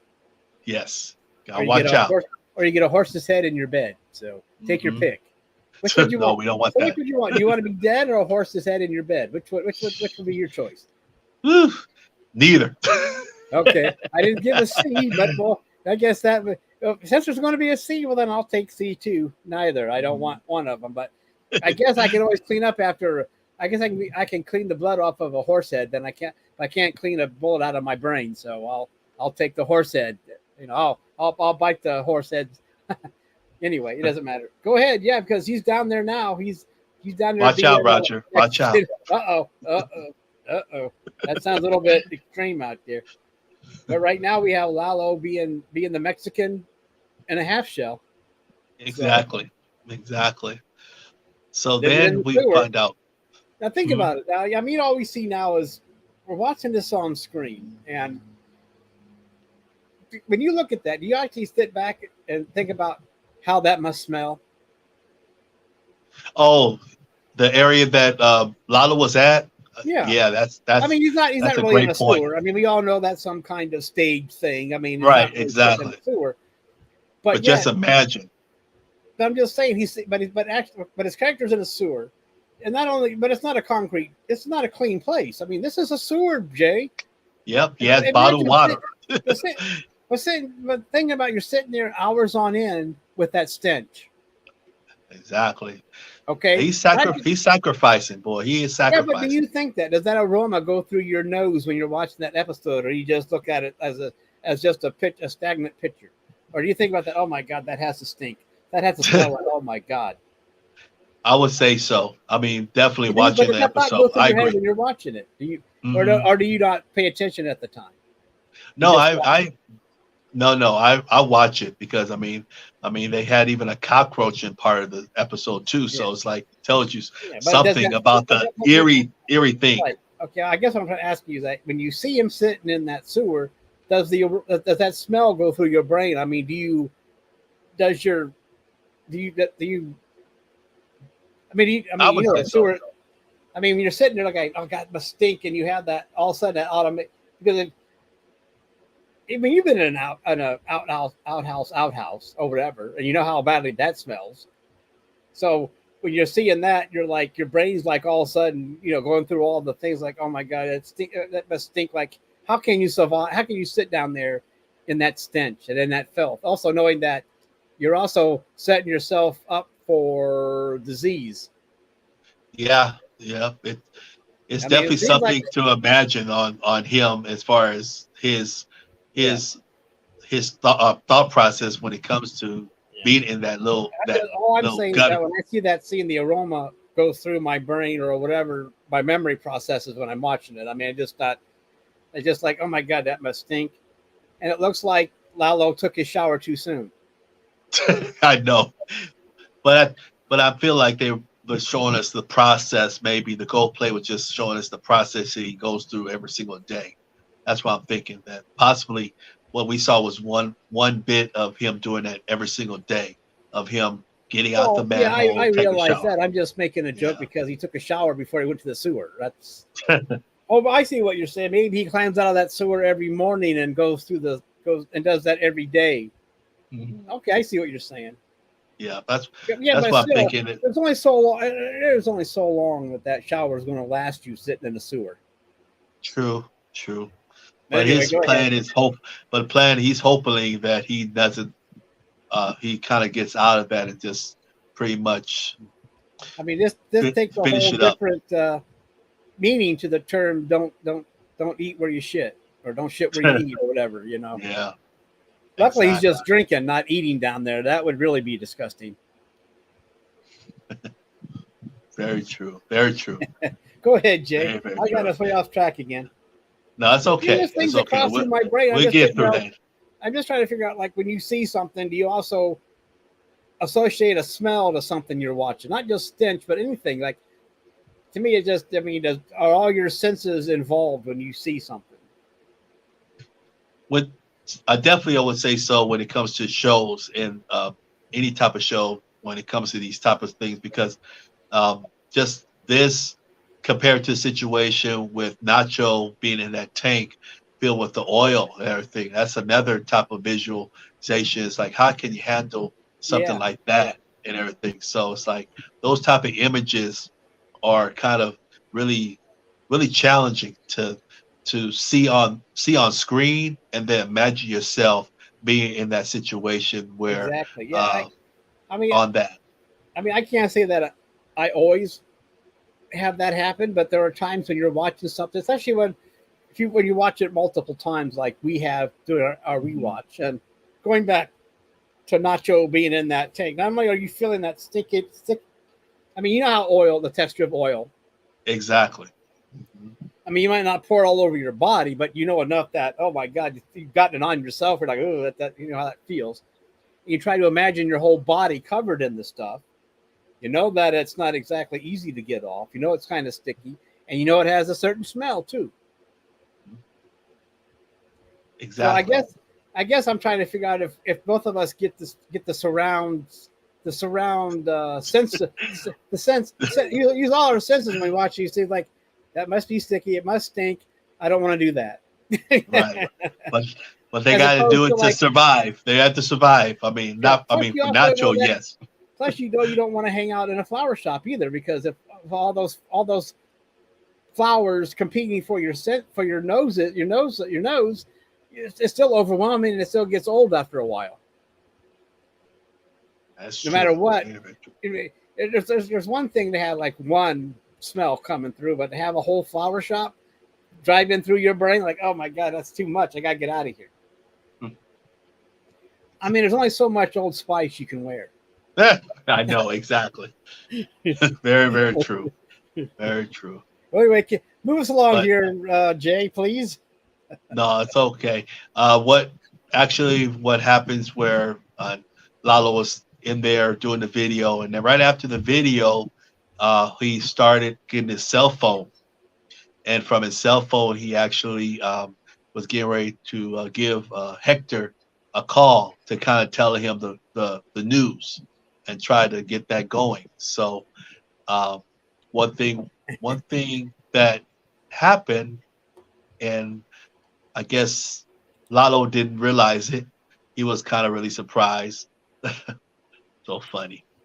Lalo was was actually made a mistake. He actually made a mistake and found out that the phone was bugged. And he got off the phone. He hung up the phone as quickly as he could because he heard the little clicking noise, and he realized the phone was bugged. And then he got upset and hit the chair with on the side of the wall and everything. He was so upset. But I'll say one thing about Lalo.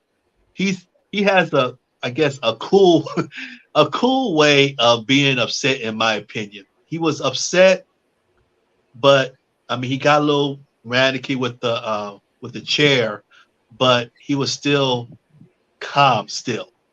He was like showing that facial expression, like he was just so upset. It's like, oh my God.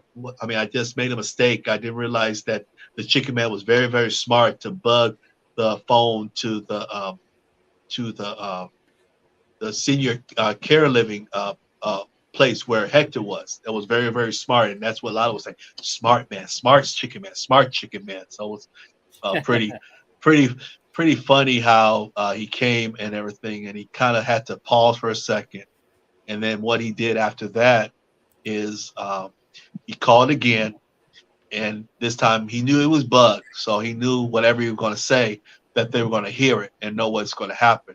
So then he told Hector on the phone that, I'm sorry, Hector, I'm sorry. I couldn't find any information like I wanted to.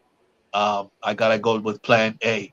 And it was rest in peace with Hector and everything. Seeing him on the screen, everything was really hard. I mean, was really beautiful to see. Rest in peace and everything. And he did his famous bell. Let me wear the bell for his bell.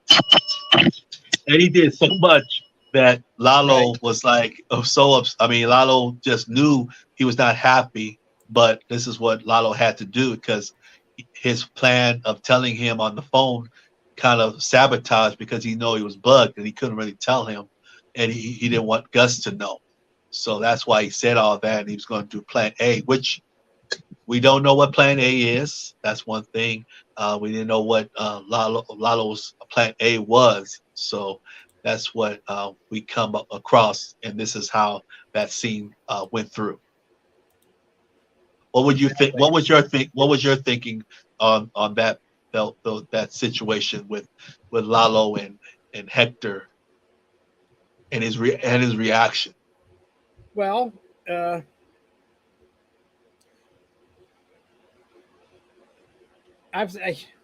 don't know why he hung up. I guess he didn't want to hang around. He hung up, and I guess when it was kind of interesting. Like when he first called, for some reason he spoke in Spanish.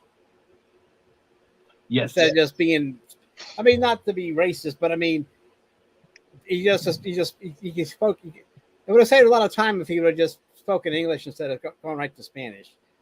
Because that lady's like, well, I got to find somebody to translate this. But I mean, not that we shouldn't be bilingual or trilingual here or whatever you want to call it. I'm just saying that it doesn't matter. I know what I'm trying to say. But he hung up because he didn't want to wait, I guess. Then he called back and was able got transferred right to the room to talk to Hector. Correct. Yep. And Hector wouldn't stop. I mean, he was going bell gonzo on him. Wouldn't stop ringing the bell. You know, yeah, he just wouldn't stop. I mean, no, stop. Because even Hector knows that, this wasn't worth it. But Lalo has a dog with a bone. I think he's more concerned with him being right than anything else. Exactly. He needed proof. Yeah, but he needed that proof. Anyway, it's an interesting scene. We get to see Hector again, and now that we know the sad news that we found out last week, it's good to see him. Mhm. Yes, Yes, it was. The actor that plays him, that, but still, we get the, and it's, I don't know. It's just that I don't think Lalo was happy with the reaction he got from his uncle. I guess. No, he wasn't. Or cousin or whatever. I can't remember how they're related, but well, they're all related. You know that. So it's a family. So the Sacramento cartel is just one big happy family, as we find out. But anyway, yeah, I guess I was surprised, but it's just another thing of Lalo going against what everyone's telling him. Yeah, exactly. That's what was the whole surprising and everything, and how his reaction. And that's when we're kind of wondering what is Lalo going to do. And that's where, after he got upset and talked to Hector on the phone, it was like wondering, where is he going now? It's like, what is he going to do? What is Lalo's plan? It's like, what is his plan now? We have no idea. So that's what when I was doing the rewatch and watching it, and this scene came up, it's like, what is Lalo's plan? It's like, now that he can't really explain it like he wanted to Hector on the phone about this, and he still has a tape. He still has that tape that he's going to show with Dalalalio, but it's like, what he's going to do. And it seemed like he was going to get ready to go into the laundromat, but his plan kind of got sidetracked because the phone get bugged. So it's like, that's what I was curious. It's like, what is Lalo going to do? Exactly. So what? Yep. So after, I guess, when we found out that Lalo was leaving, then that's when Mike and his crew actually went to the laundromat and was finding out information, because after that conversation on the phone with Lalo and Hector, Mike and Lalo saw him through the binoculars. He saw Mike, and I like how Lalo says Michael. He says Michael. Yeah. It's so funny how he says it to him. It's like it sounds like they're friends, but they're not friends, and they never really met each other, which was funny. But it's just, they only talked on the phone lots of times. There's a lot of phone conversation with Michael and with Lalo. Right. Here's the reaction that I got too. The traitor, yes. After he realized that the bug was in the when he found out the bug was in the phone. In the phone. Yeah. Yep. Exactly. Yep. That's it. That's right. That's what we're sharing. That's why he called back, because Saul had someone had it. Mike had it bugged, not Saul, but Mike. Yeah. But exactly. That's what they expected from Mike, to have these things bugged. Yep, it was smart. It was very smart. So it was very smart idea. So that's probably why he called back and had to make sure he got transferred right to the room, hoping that phone was not bugged. Yep. And also, you got to remember, remember, Lalo was going to kill all of Mike's men that night or the next night or whatever. Remember, he told. Mm-hmm. That's what he told. He right? He says that I'm going to kill all his men, and that's when he started going hyper. No, you can't just go wiping out people. He was going to make his move. He's going to make his move, kill Mike's men, go inside, get his proof, probably kill Fring, and walk away. Yep. Right? With this video. Yep, because he was recording, so he wanted to record everything and show proof. This is why I did what I did. They were digging a hole underneath the laundromat, and it set me off. The mega of meth labs. That's what Lalo said. Yeah, the mega of meth labs. But, yeah. That's what he was saying. Yep. But still, I mean, think about it. I mean, that'd bring too much attention if he does. I don't know if he's going to kill him out in the street or whatever, but I mean, it's a bloodbath. What Lalo was bringing up, like, I'm just going to go out, kill him. A lot of bodies that are going to be missing if he can hide them, but a lot of attention. And that's if you're the cartel, that's the last thing you want is attention. Correct. or That's true. anybody for that matter, right? Yeah, Not you just don't the want no cartel. attention at all. No. Even if you're just a lowly serial killer, that's the last thing you want is attention. I mean, it doesn't matter Exactly. what your profession is. That's the last thing you want is dead bodies leading up to your doorstep. Exactly. Very true. Very true. So then we get Mike, and I should say actually Gus was doing some type of fundraiser for some type of soccer or basketball event and taking pictures and doing like a some promotion and everything. And it's just interesting to see how Gus can be such a cold-blooded killer, and he can be so like likable and approachable in this almost like in the same scene. It's amazing his character, everything, and how he is. So he saw Mike in the background, and told the people to kind of hold off for a second, and he went over and shared his conversation with Mike with what was on the bug, on showing him, explained to him that Lalo was alive, which everyone knew. I think Mike is finally realizing that Lalo's alive from the tape, and they did the conversation and kind of telling him that, okay, we got to keep our guards up. I mean, everything, your house is secure. If he does come to your house, we're ready for him. If you come to the laundromat, we're ready for him. So it's like Mike is giving Gus the business and telling him, okay, we're gonna make things right. We got everything secure for you, for your safety. Right. Yeah, there you go. Yeah, there you go. That's the photo of him being very, very nice and kind, and big donation to whatever fundraiser he was doing. It's Right. amazing, his character. It's like Right. And he could be Dr. Jekyll, Mr. Hyde. right. I mean, the checks made out to the Genetic Youth Development Incorporated, There you go. and the check is for $28,500, which eventually will be somewhat tax write off anyway. Hmm. Exactly. Yep. So we He's also smart. find out that the year is 2004. Mm, So that's when this is taking place. there you go. Good observation.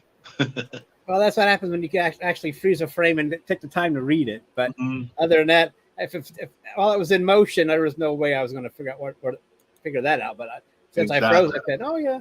Well, I was curious. And sometimes I'm curious to see how much detail they go into on some of these documents that are just flash by. I mean, think about it. It just flash. If you're watching it on TV, it just flashes by in an instant. They don't have to.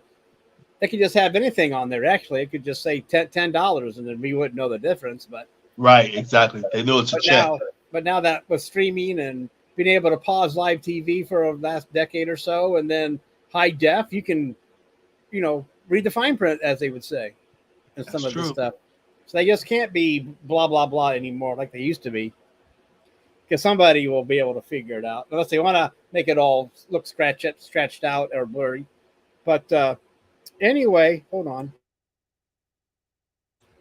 Excuse me, I had to cough for a second. It's okay. You're right. And this goes back to, as Hank would say later on in Breaking Bad, hiding in plain sight. Hmm. Exactly.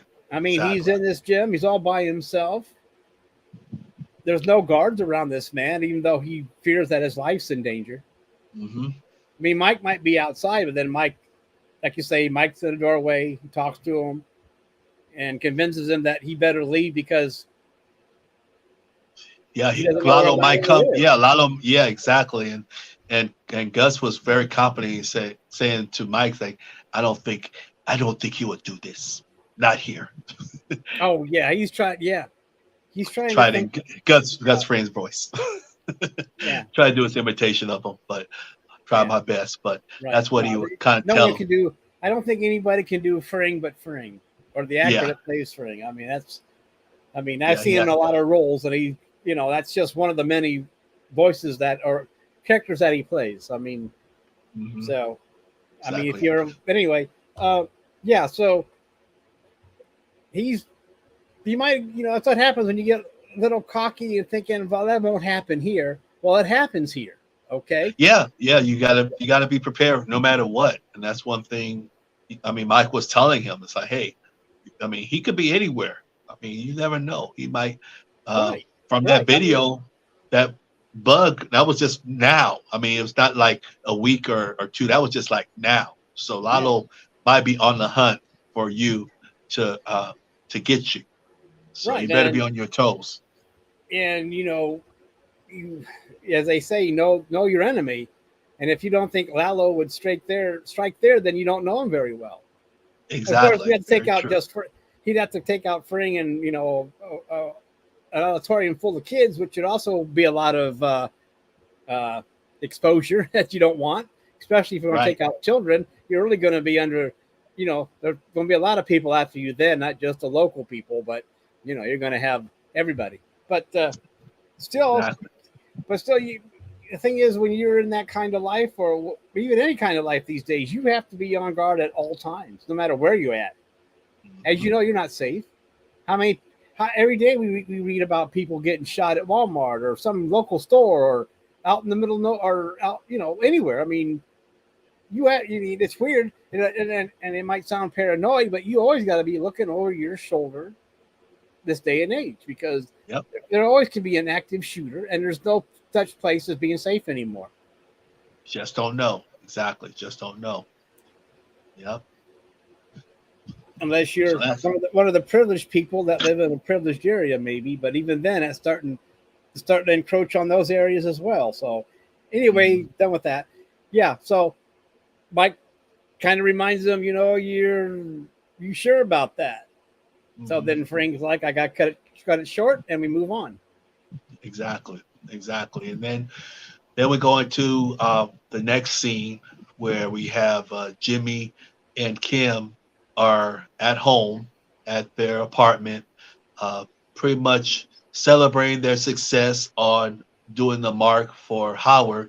And they were really very happy and joyful, even though it's just them. They're the only ones know what they did, and the PI, of course, that they had not everything, but knows part of it. So they were celebrating everything, and then we hear a door knock on the door, and we find out that Howard is at Jimmy's and Kimmy's house, and comes in a little bit. He looks still kind of like worn out from what happened at their office and everything. He has his tie off, no blue tie now, and he has his wine bottle and everything. He's looked kind of a little bit kind of flustered still, and has his celebrating bottle, and explained to him that when they win a big case, that they have a bottle of this whatever bottle of wine they had, and he was sharing it with Jimmy and Kimmy, just kind of give them the bravo, trying to give them the bravo and tell them, you did good. I mean, I don't know, you guys did it. I mean, you really kind of jeopardized my life and changed my career. Right. You're right about that. And he's there. You go. Continue. No. I'll let you kind of feel. I mean, at least kind of share what you thought from what I just shared with me, or I should say, what I shared with you. What do you think? Oh, all right. Yeah, he walks in, and like you said, he is there to give them their props. And Jimmy and Kimmy, for whatever reason, are trying to act like they don't know what he's talking about. Exactly. I'm not sure what purpose that serves at this point in time, and, but like you said, he's there. They would share that bottle after they won a case with him and Chuck or whatever. And they're like, what are you talking about, Howard? Yeah, we don't know. And both of them like they were playing dumb. Yep, they were still playing dumb. Yep. Yeah. Yep. And then it's but still, you know, Howard, no, Howard's not buying it, and he's talking, saying, "I don't know how did you guys? I mean, because right now he's trying to figure out what's it all about." Because they ask him, they go, "Howard, Yeah, what's it all about?" exactly. And Yeah, Howard's like, why? "Exactly. That's what I'm trying to figure out. What's this all about?" And they're like, "What do you mean?" And I was like, "Yeah, okay, go ahead and play the stupid part. That's fine. That's great." But Mhm. still, Yep. and you know, he's kind of in a way, he's amazed at like how much planning it must have taken for them to get him like this, right? I Yeah. mean, think Yep. about it. This was a The matter bowling of ball, all that weeks, stuff. weeks and months of planning to get Howard back. You know, Howard's like, why do I deserve this? Am I that much of an asshole where I deserve all of Mhm. this? I mean, he's trying to figure out why. Am I because I'm an asshole? Because of this, Right. that, and the other? Hmm. Because I I put got Kimmy in a room where she did a case. research. It was all Yeah, messed yeah, up. yeah, she was like a researcher or whatever. And Jimmy because he took away his office, or he took his brother's advice too much. He didn't understand what the whole plan was, Exactly. and then well, that's when Jimmy and Kimmy first find out that Howard's having marital problems too. Exactly. That's what I wanted to point out Oh too. yeah, for the Exactly. last It's a good year point. I've been sleeping in the guest house. Exactly. Guest house. Yep. Yeah, so and then they're like, oh Marriage, depression. He mentioned his depression too. He was yeah, I mean, depressed. He's in debt. I mean, that's one thing he mentioned too to yeah, them. yeah. I mean, I don't know what. I mean, I guess it's weird. I guess it's kind of weird thinking that Jimmy might think everything was cookies and cream with Howard, but everybody has problems. I mean, doesn't Mhm. matter. I mean, your bank account doesn't matter what your bank account is. You're still going to have problems.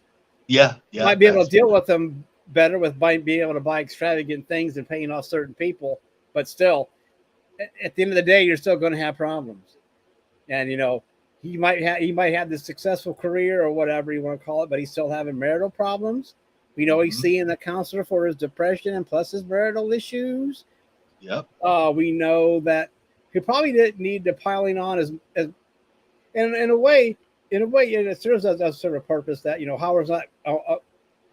He might be an asshole, but you can still feel kind of Yeah. Bad for him. empathy Yeah. with him, empathy for him Empathy. because Yeah. Exactly. That's the he's still perfect word. having problems, and it seems like and for on the most part, you still get the feeling that he's still a nice guy. He's not he might be an asshole, but he's still not a mean guy Right. or a bully. Mean I guy. mean, he's still whatever. But Hmm. yeah, and anyway, I guess the thing is they say, well, don't come on, Howard, you'll land on your feet, and he goes, yeah, I'll land on my feet. I've come through Hmm. worse. So he's not Hmm. he's not worried about that. He's still trying to figure out. He's just there to give him props. And Exactly. maybe also find out the real reason of why they went through all this planning to bust his ass, to give him Yep. bust his balls like this. Mhm. Yep. That's what he was there for. That was his whole point of wanting to know through his conversation. Yep. Definitely. And then all of a sudden, out the blue, the I mean, then we kind of observe the candle in the background uh, with the light and was glowing and it flickered a little bit, and then Jimmy and Kimmy were looking at it. It's like, oh, this is a little weird. And then all of a sudden they see some type of shadow behind Howard. And I mean, one thing about the shows and everything, and whoever was watching it, the suspense of the music was just perfect. You just felt the suspense going and everything with the heartbeat going and everything like that was just very suspenseful. And what actually happened from there, uh, we find out that who that shadow behind Howard was Lalo, and you could just see the total terrifying look on Jimmy's face and Kimmy's face. But I think it was more Jimmy from what I saw, is because Jimmy from from the first episode to now felt that Lala was dead. Lala was gone. Lala was not around. And Jimmy was feeling that. But Kimmy on the other hand, knew that Lalo was still alive. So her reaction was a little bit not so surprising because she knew that Lalo was alive and really didn't even tell Jimmy or Saul about it. So it was just a really scary situation seeing that scene and seeing how Lalo was coming behind Howard and how Howard was looking too. It's like, oh, who is this? Who is this guy? Who are you? And he and Lalo was so smooth. They said, I'm just here to talk to my lawyers. I'm just here to talk to my lawyers. And it's amazing how Howard told this guy, oh, you better get some better lawyers than them. So it's kind of this whole scene was really scary. On Jimmy's face? Look at the look how Jimmy. There you go. Yeah. Look at Jimmy's face there, my friend. Now Terrified. Kimmy not so much. Kimmy's not happy, but she's not totally surprised either, right? Exactly. Perfect. I mean, look at him. The perfect shot. Look at that. I mean, holy he's like, oh crap. Yep. Exactly. I mean, look at that. And I'm just letting you. And hold on a second here. Just hold on. Let's hold on a second here. Continue with what you were saying there, my friend. No, it was just very terrifying to see the look on their faces and how Lalo was kind of just talking to them, and how Howard was like, he felt like something was going on. He was feeling like it was like it's like something was going on, and didn't even expect it. And all of a sudden, as we see there, the plot shows out the blue. I was like, out the total freaking blue, Lalo shoots Howard in the head. That was the OG moment through this whole episode with Planned Execution. I didn't expect that at all. I thought maybe he will beat him up or hit him with the gun or something like that. But I would never realize that Lalo would do so. I mean, it's Lalo's. I mean, Lalo is Lalo, but I don't even think he was going to do that. And from seeing from Jimmy and from Kimmy, that's when Kimmy got totally shocked.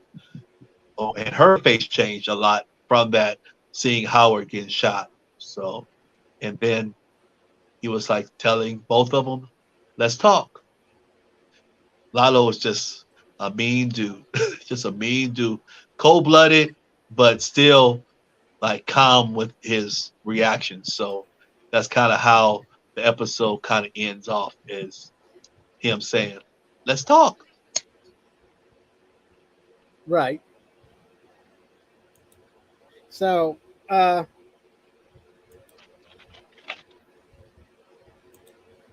let's try it. Anyway, you're right. Yeah, let's listen to this. I don't care what happens. Let's get the sound on. Oh my God! Oh my God! So there you have it. There. That was it. All in its That was it. glory. Just boom, gone. Jimmy and Kimmy, proper react. I mean, the actors, both of them, Bob and RHEA are excellent in that reaction. Very much. To him being shot. To Hamlin getting shot, and kudos to Hamlin for hitting the ground right and not getting hurt. So that's cool. Exactly. Yep. But the whole scene was amazing. Yeah, but the thing is, that was a perfect shot when you mentioned it before, when we saw the candle flicker in the wind. Mm-hmm. I mean, it wasn't in the background; it was right there, up front and close. That Kimmy and Jimmy. Yeah, were that's in the true. background. That's true. The candle was right because they were looking down at it. Mm-hmm. So they didn't know what that was. What the heck is? Yeah. Okay, what's that? Yes, it was funny. It felt funny. Something was off.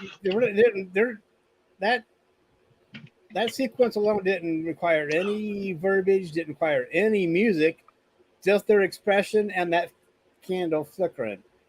Mm-hmm. And let me ask you this real quick. Sure. When Jimmy and Kimmy told Howard to leave, but Lalo let him leave Right. at that time, or he still would have shot him. I mean, are you?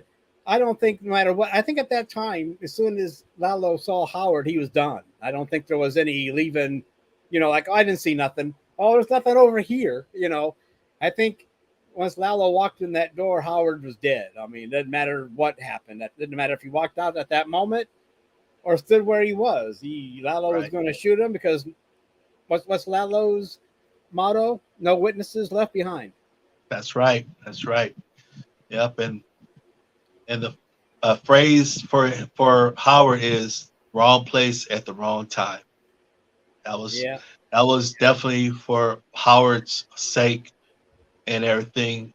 He was just at the wrong place at the wrong time. That's what it was, because he was trying to explain himself and try to find out why they were doing this to him. That's all he was there for. He was not there to. Oh no, he wasn't there. The last thing on his mind is going to end up dead. I mean, come on. Exactly. I mean, we know why Jay's there. I mean, not Jay. Well, you know why you're there too, because you enjoy the show. But no, I'm just saying that he's there. I mean, he, like you said, wrong place, wrong time. Mm-hmm. Well, he might have been in the right place. It was just the wrong time. It wasn't the wrong place. He was just at the wrong time. I mean, that's true. Who cares if he's at Jimmy's apartment or their apartment? Yeah, I mean, the time was more terrible. That was on purpose. Him dying was not. So I don't even think he expected to get any answers. I think he was just there to say, congratulations, you got me. Let's move. I think he's still trying to move on from all of this mess. Right? He's just trying to, come on. Are you guys done now? Can we? Because I don't want to start rebuilding and then have you guys come after me again. Yes. Because you want to have a bunch of false starts, right? You don't want to. What's enough? What is enough, right? And the thing is that you got it. But do you watch? Now you're watching Lalo, right? I mean, he's just standing back there. At first, he's like, "I'm just an innocent observer." It's like, what do you exactly? I just walked in off the street. Don't care why I'm here. Mm-hmm. Don't mind just me. Talking to my lawyers. That's all he said. He just told them, "I'm talking to my lawyers." Don't mind. It's like some guy walked into your house you didn't know. Don't mind me. I'm just going to enjoy your TV while you guys go to bed. Go to bed. I'm just going to watch TV here in your place. But look how nonchalant he is. I mean, Howard's still talking at him. He's back here putting that silencer in his gun like it's exactly business as usual. Yeah? Right. I'm here talking to my lawyers, and he's back there, twisting getting that silencer into his handgun. Exactly, because he could have shot everybody. That's one thing about him. I mean, he could have shot.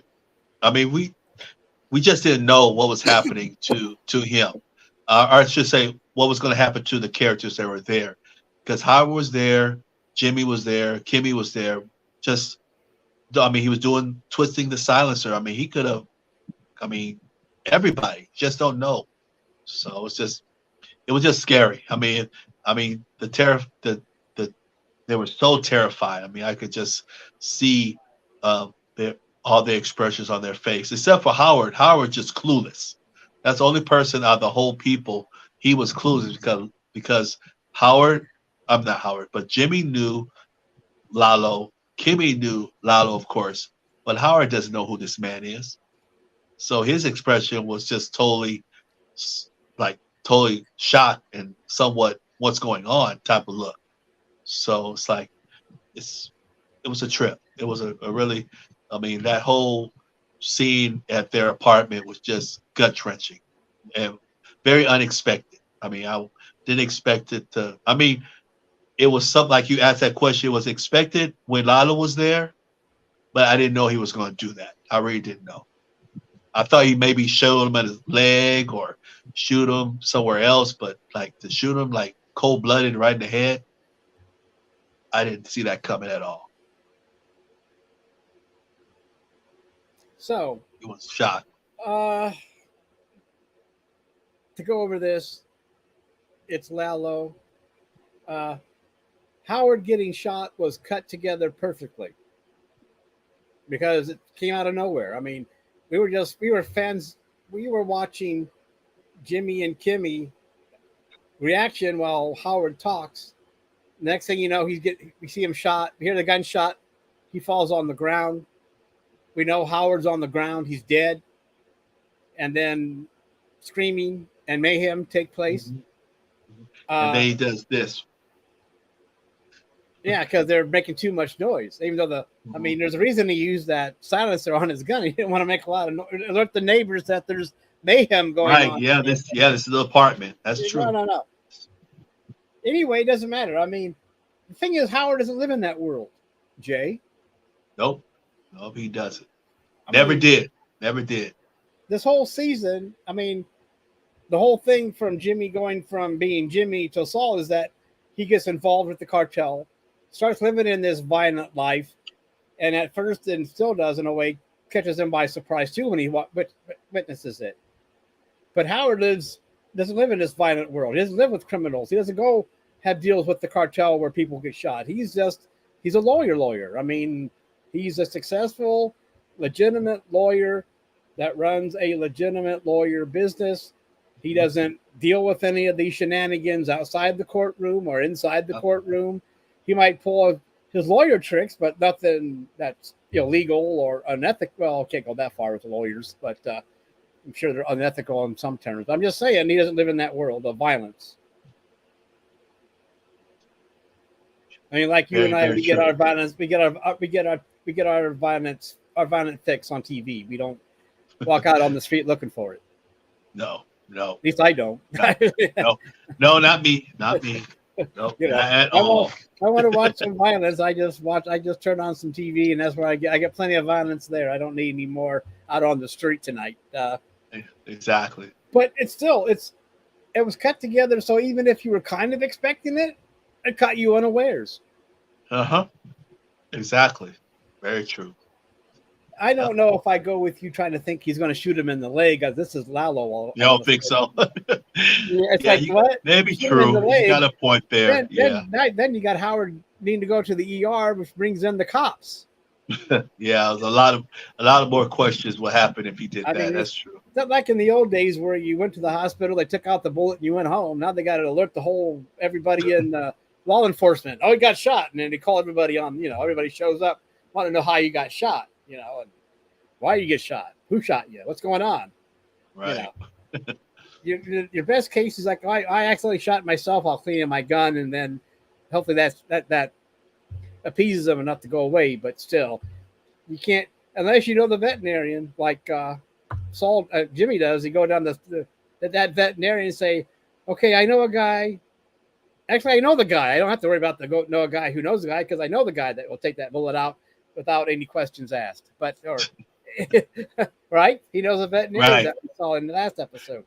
That's true.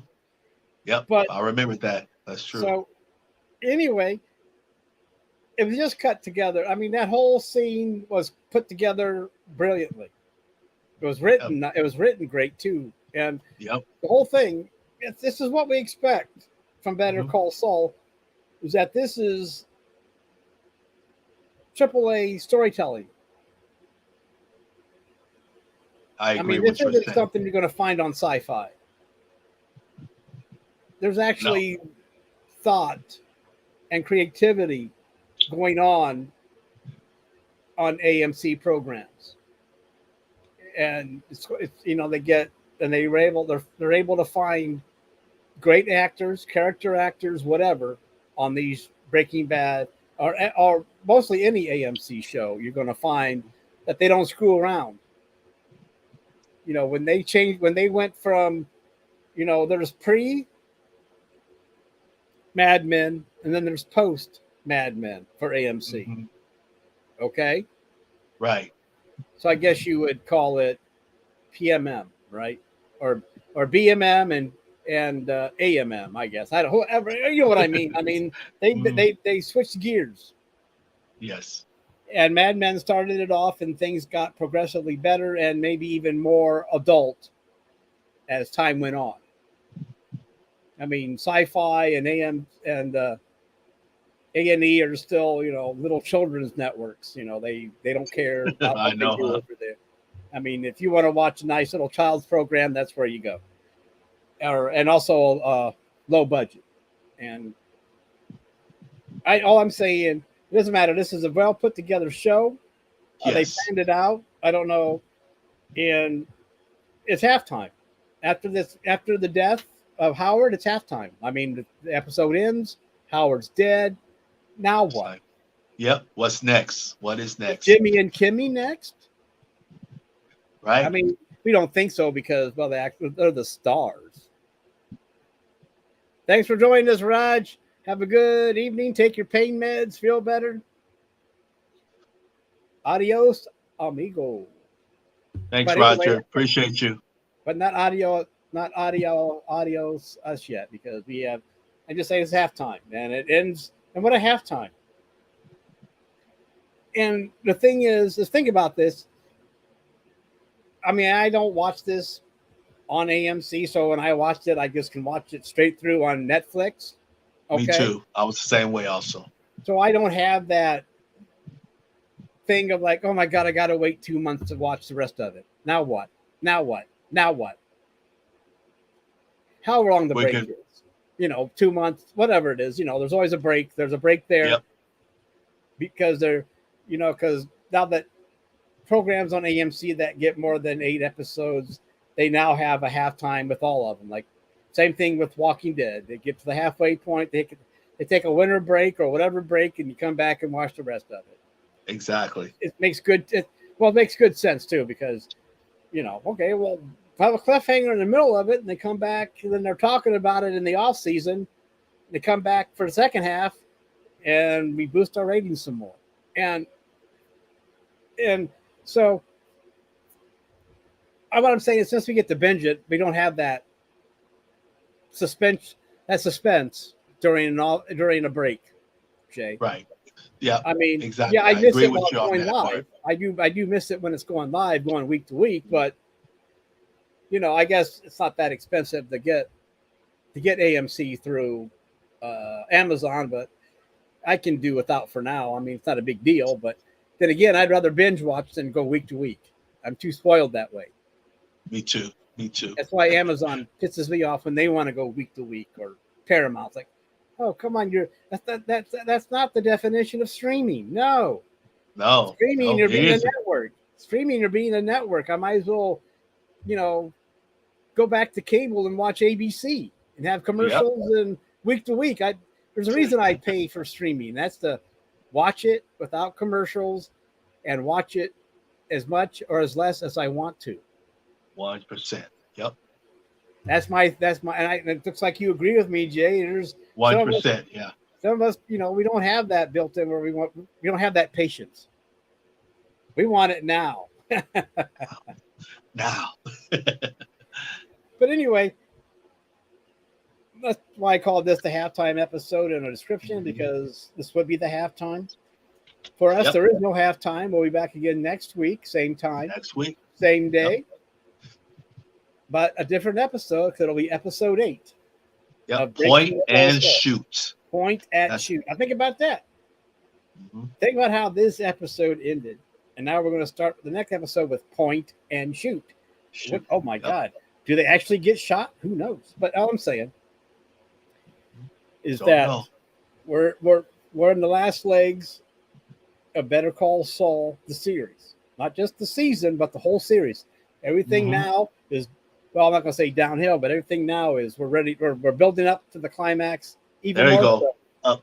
Exactly. The climax, as they would say at the truck stop.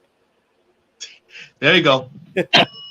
If you were to find certain people at that truck stop that would help you with your client. Never mind. Anyway, overall, Jay, what do you think about this this episode? Overall, I mean, it kept you enthralled, I bet. Overall, I really enjoyed rewatching it again. Rewatching the process of the plan that they Jimmy and Kimmy had with Howard and everything, and the title of this episode, Plan and Execution. They did plan and they did execute, even though it had a lot of downfalls and ups and downs, but overall they did execute. The ending was very shocking to me. I was very saddened to see Howard go as a character. Was kind of really sad.